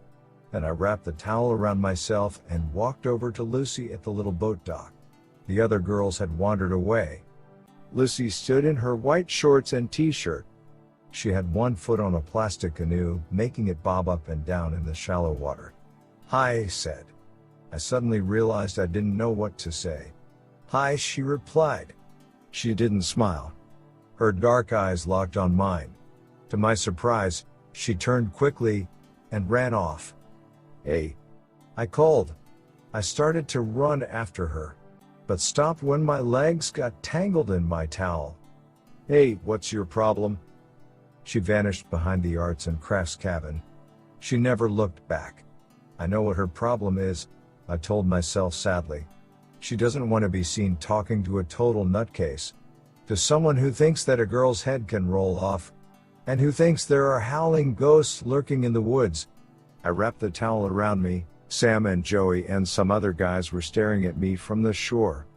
I could see by the grins on their faces that they had seen Lucy run away from me. Maybe it's your breath, Joey teased. They all fell on the ground, howling. After lunch, we had letter writing time. The counselors made sure we all stayed in our bunks and wrote letters home to our parents. It was a camp rule that we had to write home once a week. So your parents won't worry about you, Uncle Marv announced at lunch. We want them to know that you're having the best summer of your lives, right? Yo, spirits. Everyone cheered. I wasn't exactly having the best summer of my life. In fact, so far, this was one of the worst. But I decided not to write that in my letter home. I climbed up to my top bunk and started to think about my letter to Mom and Dad. Please come and get me, I thought I might write. Everyone is weird here. Alex and I are both scared out of our wits. That. No. No way. I couldn't write. I leaned over the side of the mattress and peered down at my brother. He was sitting on his bunk, crouched over his letter. I could see him scribbling away. Were you writing? I called down. I'm telling them about the Camp Spirit Moon talent show, he replied. How I'm going to be the star. And how I'm going to be in the musical next week. Nice. I muttered. I decided I'd tell my parents only good things, too. Why worry them? Why make them think that I'm losing it? If Alex isn't writing about all the weird things, I won't either, I decided. I leaned over my sheet of paper and started my letter. Dear Mom and Dad. Camp Spirit Moon is a lot more exciting than I ever dreamed. Tonight's after-dinner activity is a night hike, Uncle Marv announced. A cheer shook the wooden rafters of the huge mess hall. Where are we going to hike? Someone called out. Uncle Marv grinned. Deep into the woods. Of course, that answer reminded everyone of Uncle Marv's ghost story. Some kids cheered. Others laughed. Alex and I exchanged glances. But the hike turned out to be fun. A full moon made the woods glow. We followed a path that curved around the lake. Everyone seemed in a good mood. We sang the camp song so many times, I almost learned the words.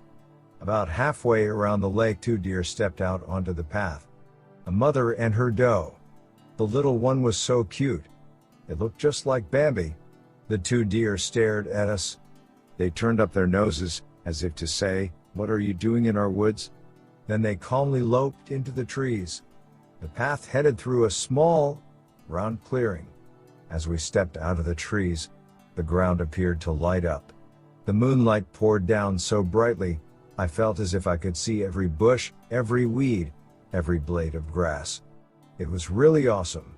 I started to relax.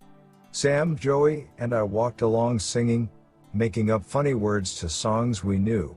We sang on top of spaghetti about 20 times, until kids begged us to stop singing it. Why have I been so crazy? I asked myself. I've made some cool new friends here at Camp Spirit Moon. I'm having an excellent time. I felt great until we returned to camp. The black fog had started to roll in. It greeted us, wrapping its cold, wet mists around us, darkening the sky, the ground, the whole camp. Lights out in 10 minutes, Uncle Marv announced. Kids scampered to their cabins. But 2 strong arms held me from behind. Held me back. Hey! I cried out. I felt myself being pulled into the trees. Shh! Someone whispered in my ear. I spun around to find Lucy holding onto me. What are you doing? I whispered. We have to go to our bunks. We have to get ready for it, she hissed again in my ear. Her dark eyes searched my face. Were those tears staining her pale cheeks? Clouds of fog rolled around us. She loosened her grip on my arms. But her eyes stayed on mine. Harry, you've got to help me, she whispered. I swallowed hard. Lucy, what's wrong? I think you know, she said softly. It's all true. What do you think?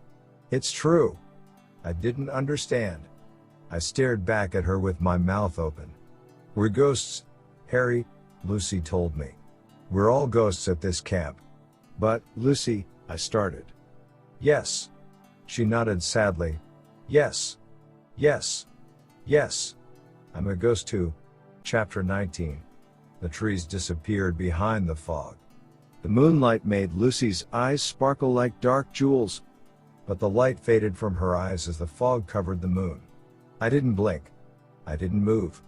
I suddenly felt as wooden as the trees hiding behind the swirling fog. You were joking, right? I stammered. This is one of those great Camp Spirit Moon jokes? But I knew the answer. I could read the answer in her dark eyes. In her trembling mouth. In her pale, pale skin. I'm a ghost, she repeated sadly. The stories, they're true, Harry. But I don't believe in ghosts. That's what I almost blurted out. But how could I not believe in ghosts when one stood right in front of me, staring into my face? How could I not believe in Lucy? I believe you, I whispered. She sighed. She turned her face away. How did it happen? I asked. Just as Uncle Marv told in the story, she replied. We were sitting around the campfire. All of us. Just like the other night. The fog rolled in. Such a dark, heavy fog. She sighed again. Even in the darkness, I could see the tears glistening in her eyes. When the fog finally floated away, Lucy continued, we were all dead. All ghosts. We've been out here ever since. I can't explain any more. I don't know any more. But, when did it happen? I demanded. How long? How long have you been a ghost, Lucy? She shrugged. I don't know. I lost track of time. There is no time when you're a ghost. There's just one day and then the next. And then the next. Forever, I guess. I stared at her without speaking. Chill after chill swept down my back. My whole body was shaking. I didn't even try to stop it. I reached out and grabbed her hand. I guess I wanted to see if she was real or not. One last test to see if she was pulling a joke. Oh. I dropped her hand as its icy cold shot through me. So cold. Her hand, as cold as the black fog. You believe me now? She asked softly. Once again her dark eyes studied my face. I nodded. I believe you, I stammered. I believe you, Lucy. She didn't reply. I could still feel the cold of her hand on my fingers. The blue puddles, I murmured. The sticky blue puddles on the cabin floor. Do you know what they are? Yes, she replied. Those puddles are drops of protoplasm. Protoplasm? She nodded. The puddles are made when we materialize, when we make ourselves visible. She twisted her face into a sorrowful frown. It takes so much strength to make ourselves visible. So much energy. The protoplasm puddles are made when we use that energy. I didn't really understand, but I knew when I stepped in them that the slimy blue puddles were something strange, something inhuman. Traces of ghosts, and the things Alex and I saw. I demanded. Kids floating above their bunks, their eyes glowing like spotlights. Kids stabbing themselves and not bleeding. Not crying out in pain. Some of the kids tried to scare you, Lucy confessed. They only wanted a little fun, Harry. It isn't fun being a ghost. Believe me. It isn't fun spending day after day after day out here, knowing you aren't real anymore. Knowing you will never grow. Knowing you will never change. She uttered a loud sob from deep in her chest. Knowing you will never have a life. I am so sorry, I stammered. Her expression changed. Her eyes narrowed. Her mouth twisted into an unpleasant sneer. I took a step back, suddenly afraid. Help me, Harry, Lucy whispered. I can't stand it anymore. You've got to help me get away from here. Get away? I cried, taking another step back. How? You've got to let me possess your mind, Lucy insisted. You've got to let me take over your body. Chapter 20. No. I gasped. Panic shot through my body. I felt every muscle tense. The blood throbbed at my temples. I need to take over your mind, Harry, Lucy repeated, stepping toward me. Please. Please help me. No. I uttered again. I wanted to turn and run, but I couldn't move. My legs felt like jello. My whole body shook. I don't believe in ghosts. That thought flashed into my mind, but it wasn't true anymore. I stood at the edge of the woods, staring at Lucy. Staring at Lucy's ghost. The fog swept around us. Again, I tried to run, but my legs wouldn't cooperate. What do you want to do to me? I finally choked out. Why do you have to take over my mind? It's my only way to escape, Lucy replied. Her eyes locked on mine. My only way? Why don't you just run away? I demanded. She sighed. If I try to leave the camp by myself, I'll disappear. If I try to leave the others, I'll fade away. I'll join the mist, be part of the fog. I don't understand, I stammered. I took a step back. The fog seemed to tighten around me, cold and wet. Lucy stood 2 feet in front of me. But I could barely see her. She seemed to shimmer in and out with the fog. I need help. Her voice floated softly. I had to struggle to hear her. The only way a ghost can escape is to take over the mind of a living person. But that's impossible. I screeched. What a dumb thing to say, I scolded myself. Seeing a ghost is impossible. Everything happening to me is impossible. But it's happening. I need to possess the mind and body of a living boy or girl, Lucy explained. I need to take over your body, Harry. I need you to take me away from here. No. I screamed again. I can't. My heart thudded so hard, I could barely speak. I can't let you take over my mind, I finally managed to say. If you do that, I won't be me anymore. I started to back away. I have to get to the cabin, I decided. I have to get Alex. We have to run away from this camp. As fast as we can. Don't be scared, Lucy pleaded. She followed me. The fog circled us, as if holding us inside. Don't be scared, Lucy said. As soon as we are far away from here, I'll get out. I'll leave your mind. I'll leave your body. I promise, Harry. As soon as we escape this camp, I'll go away. You will be yourself again. You will be perfectly okay. I stopped backing up. My whole body trembled. The fog washed its cold mist over me. Please, Harry, Lucy begged. Please. I promise you'll be okay. I promise. I squinted at her through the rising mists. Should I do it? Should I let Lucy take over my mind? Will she give it back? Can I believe her? Chapter 21. Lucy floated in front of me. Her dark eyes pleaded with me. Please, she whispered. No. I'm sorry. I can't. The words escaped my lips almost before I thought them. I can't, Lucy. She shut her eyes. I could see the muscles in her jaw tighten as she gritted her teeth. I'm sorry, I repeated, backing up. I'm sorry too, she said coldly. Her eyes narrowed. Her lips formed a sneer. I'm really sorry, Harry. But you don't have a choice. You have to help me. No. No way. I turned and tried to run.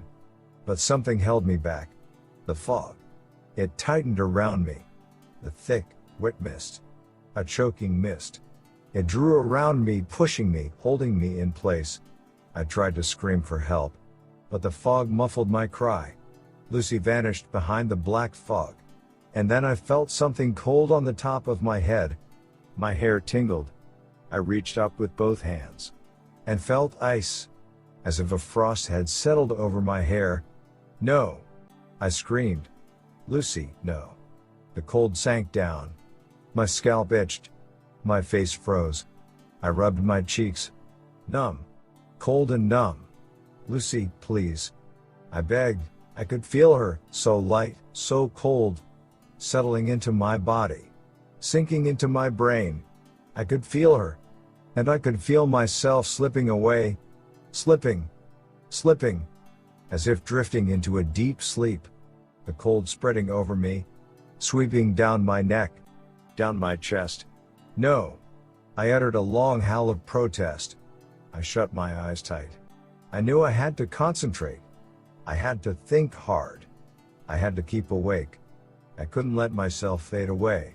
I couldn't let her take over. I couldn't let her shove my mind aside. And take control. Take control of my body. I set my jaw hard. And kept my eyes shut. And tightened every muscle. No. I thought. No, you can't do this to me, Lucy. You can't take my mind. You can't take over. You can't, because I won't let you. The cold settled over me. My skin tingled. I felt numb all over. And so sleepy. So sleepy. Chapter 22. No. I tossed back my head in another long howl. If I can keep screaming, I can keep awake, I told myself. And I can fight Lucy off. I can force her away. No.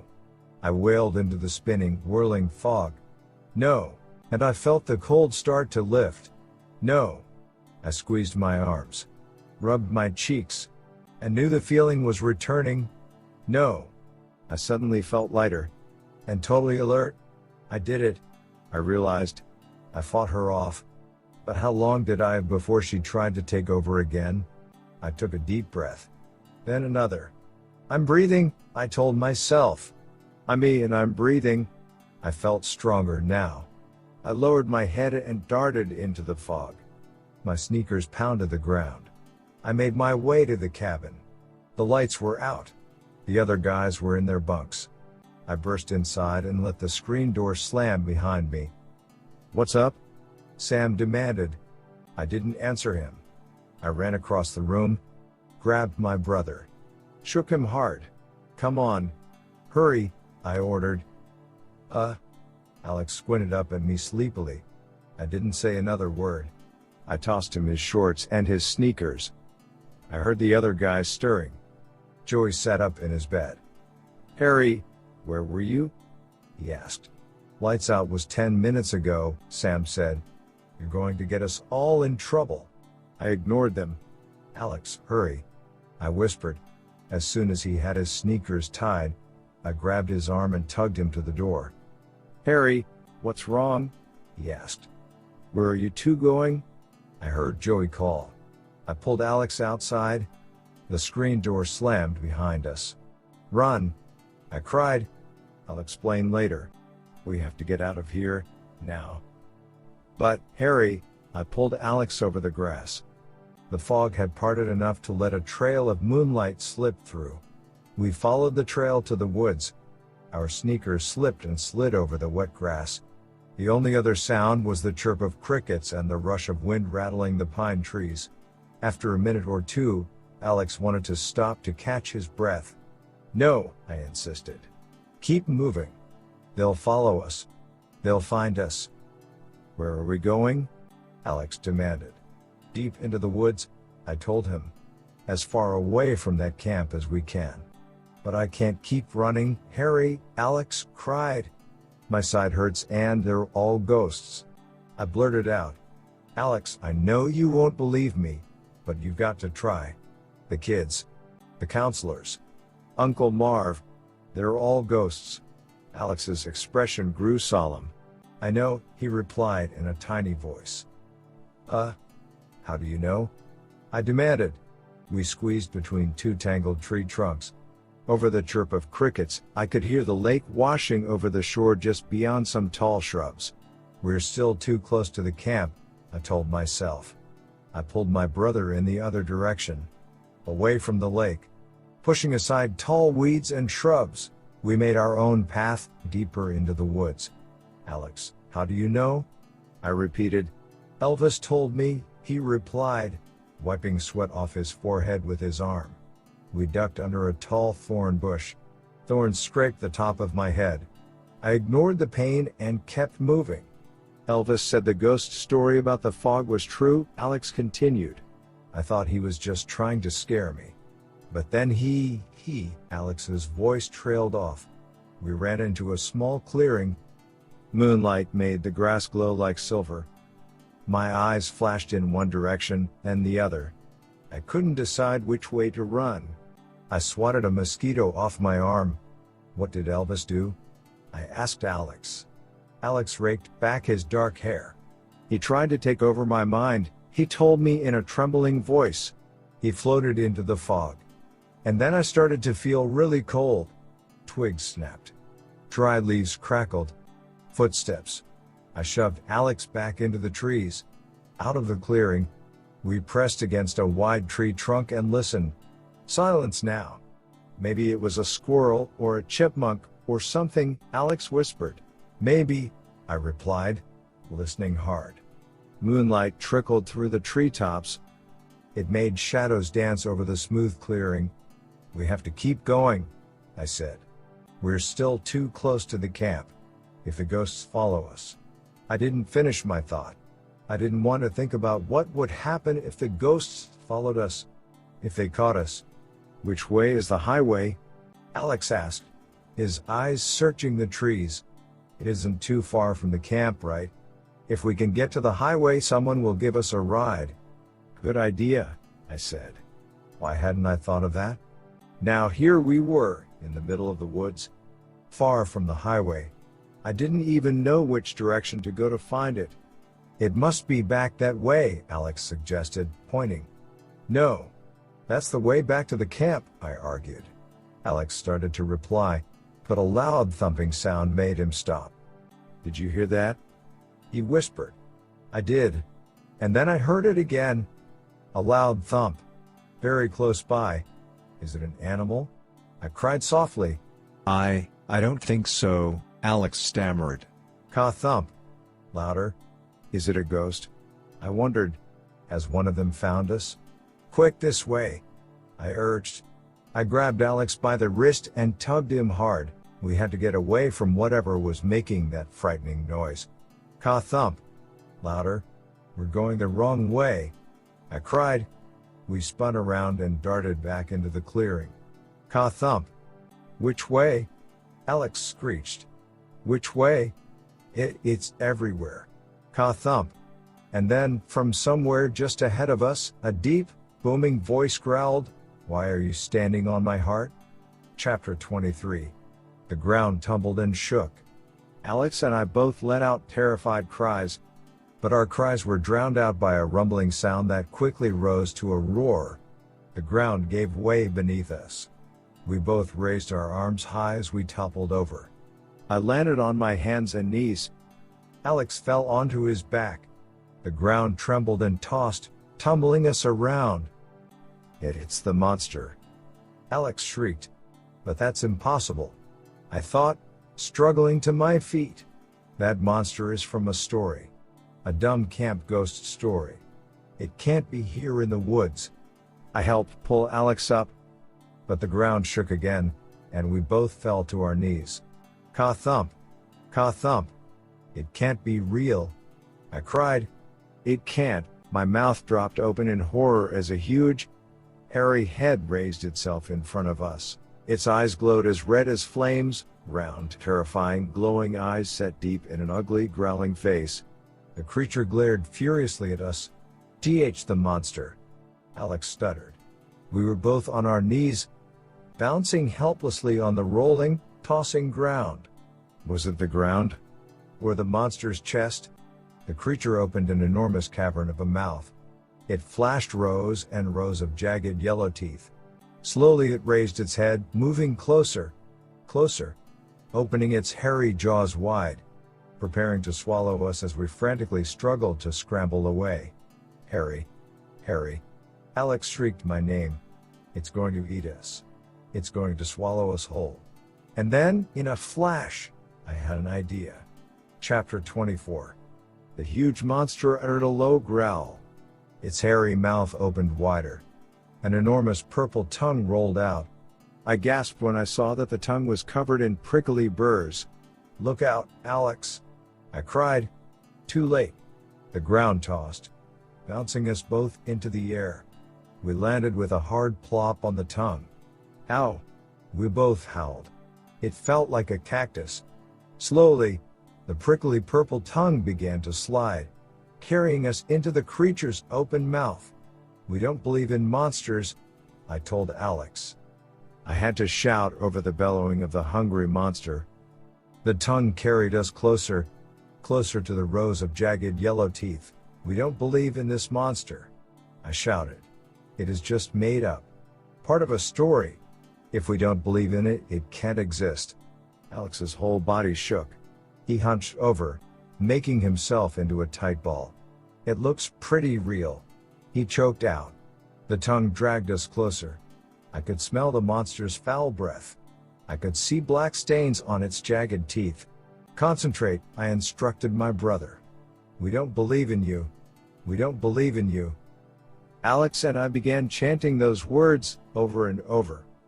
We don't believe in you. We don't believe in you. The purple tongue carried us into the huge mouth. I tried to grab onto the teeth, but they were too slippery. My hand slid off. I felt myself being swallowed. Down, down, into sour darkness. We don't believe in you. We don't believe in you. Alex and I continued to chant, but our voices were muffled as we slid down the creature's throbbing throat. Harry, it swallowed us. Alex wailed. Keep chanting, I ordered him. If we don't believe in it, it can't exist. We don't believe in you. We don't believe in you. A glob of thick saliva rolled over me. I gagged as it clung to my clothes, my skin, hot and sticky. The walls of the throat throbbed harder, pulling us down, down, down into the vast, churning, gurgling pit of a stomach below. Oh! Alex let out a long, defeated sigh. He sank to his knees. He was covered in thick saliva too. Keep chanting. It's got to work. It's got to. I screamed. We don't believe in you. We don't believe in you. We don't believe in you.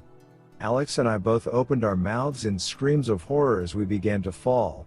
Falling into the churning stomach below. Chapter 25. I shut my eyes and waited for the splash, waited for the crash, waited to hit the stomach floor, waited. When I opened my eyes, I was standing on the ground, standing next to Alex in a grassy clearing. The pine trees shivered in the breeze. A full moon poked out from behind wispy clouds. Hey! I cried. I was so happy to hear my own voice. So happy to see the sky, the ground. So happy to breathe the cool air. Alex started spinning. Spinning like a top. Laughing at the top of his lungs. We didn't believe in you. He cried gleefully. We didn't believe in you, and it worked. We were both so thrilled. So excited that the monster had vanished. Poof. A puff of imagination. I started to spin with Alex. Spinning and laughing. We stopped when we realized we were no longer alone. I let out a startled cry when I saw the faces all around us. The pale, pale faces with their glowing eyes. I recognized Sam, Joe, and Lucy, and Elvis. I moved close to Alex as the campers, the ghost campers, moved to form a circle around us, to trap us. Uncle Marv moved into the circle. His tiny eyes glowed red as fire. He narrowed them angrily at Alex and me. Capture them, he bellowed. Take them back to camp. No one ever escapes Camp Spirit Moon. Several counselors moved quickly to grab us. We couldn't move. There was nowhere to run. What are you going to do to us? I cried. Chapter 26. We need living kids, Uncle Marv boomed. We cannot allow living kids to escape, unless they carry one of us with them. No. Alex wailed. You can't take over my mind. You can't. I won't let you. The ghostly circle tightened. The ghost campers moved in on us. I tried to stop my legs from shaking. Tried to slow my pounding heart. Alex, we don't believe in them, either, I whispered. He stared at me, confused for a moment. Then he understood. We made the monster vanish by not believing in him. We could do the same thing to the ghost campers. Grab them. Take them back to camp, Uncle Marv ordered the counselors. We don't believe in you. We don't believe in you, Alex and I started to chant. We don't believe in you. We don't believe in you. I stared hard at the circle of ghostly faces. Waited for them to disappear. I chanted with my brother. Chanted faster. Chanted louder. We don't believe in you. We don't believe in you. I shut my eyes. Shut them tight. And when I opened them, the ghosts were still there. You can't make us disappear, Harry, Lucy said, stepping into the circle. She narrowed her eyes at me. They glittered cold and silvery in the moonlight. You made the monster disappear because it wasn't real, just one of our ghost tricks? Lucy explained. We made you see it. But we're all real. All of us. And we're not going to vanish in a puff of smoke. We're not going away, Elvis added, moving close to my brother. In fact, we're coming closer.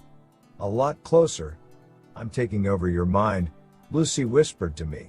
I'm going to escape Camp Spirit Moon inside your mind and body. No. No, please, I protested. I tried to back up, but the other ghost campers had me trapped. You can't. I won't let you. I shrieked to Lucy, frozen in terror. Go away, Alex shouted at Elvis. The woods darkened as clouds swept over the moon. All around me, the ghostly eyes appeared to glow brighter. I saw Elvis reach for my brother. And then my view was blocked by Lucy. She floated up off the ground, up over me. No. Stay away. Stay away. I screamed. But I felt my hair tingle. I felt the cold sweep down over me. Down, down. I felt Lucy's ghostly cold. Felt her slipping into my mind. Slipping down, down. Taking over. And I knew I couldn't escape. Chapter 27. Get away, Lucy. I'm going first. I heard a voice shout. No way. A boy cried. Move out of the way. Uncle Marv said I could be first. I could feel the cold sweep up from my body. I opened my eyes and saw Lucy back on the ground. Other kids tugged her away. Let go of me. Lucy screamed, pulling back. I saw him first. Finders keepers. Another ghostly girl cried. They are fighting over me, I realized. They pulled Lucy away. And now they're fighting to see who will take over my mind. Hey, let go. I heard a ghostly girl cry. I saw her wrestling with another girl. The ghosts were wrestling and fighting, shoving and clawing at each other. I saw the counselors join the fight. Stop this. Stop this. Uncle Marv bellowed. He tried to pull the fighting campers apart, but they ignored him and continued to battle. And as I stared in horror, they began to spin around me. Faster and faster. A ghostly circle of wrestling, fighting, shrieking campers. Boys and girls, counselors and Uncle Marv spinning, struggling, clawing. Faster. Faster. They spun around and around my brother and me, until they became a swirl of white light. And then the light faded to gray smoke. Wisps of smoke that floated to the trees, and disappeared in the trembling branches.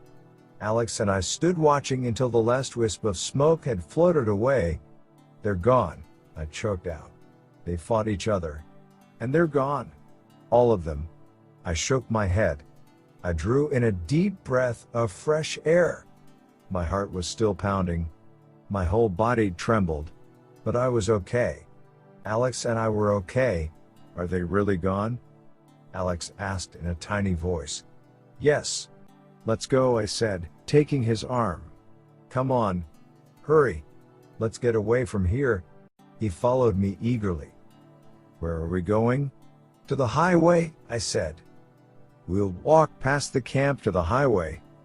And we'll stop the first car that comes by. We'll get to a phone. We'll call Mom and Dad. I slapped my brother on the back. We'll be okay, Alex. I cried happily. We'll be home before you know it. We walked quickly through the woods, pushing bushes and weeds out of the way, making our own path. As we made our way to the highway, Alex started to hum a song to himself. Whoa! I cried. Alex, what's wrong? He stared at me in surprise. I stopped and held him in place. Sing that again, I ordered. He sang a little more. Horrible. His singing was horrible. Totally off key and sour. I stared hard into my brother's eyes. Elvis, is that you in there? I cried. Elvis' voice came out of Alex's mouth. Please, Harry, don't tell, he begged. I swear I'll never sing again, if you promise not to tell. And that was the last line of the book. The end. If you enjoyed the video, give it a like and share it with your friends. For more audiobooks and stories, subscribe to my channel. See you folks in the next video.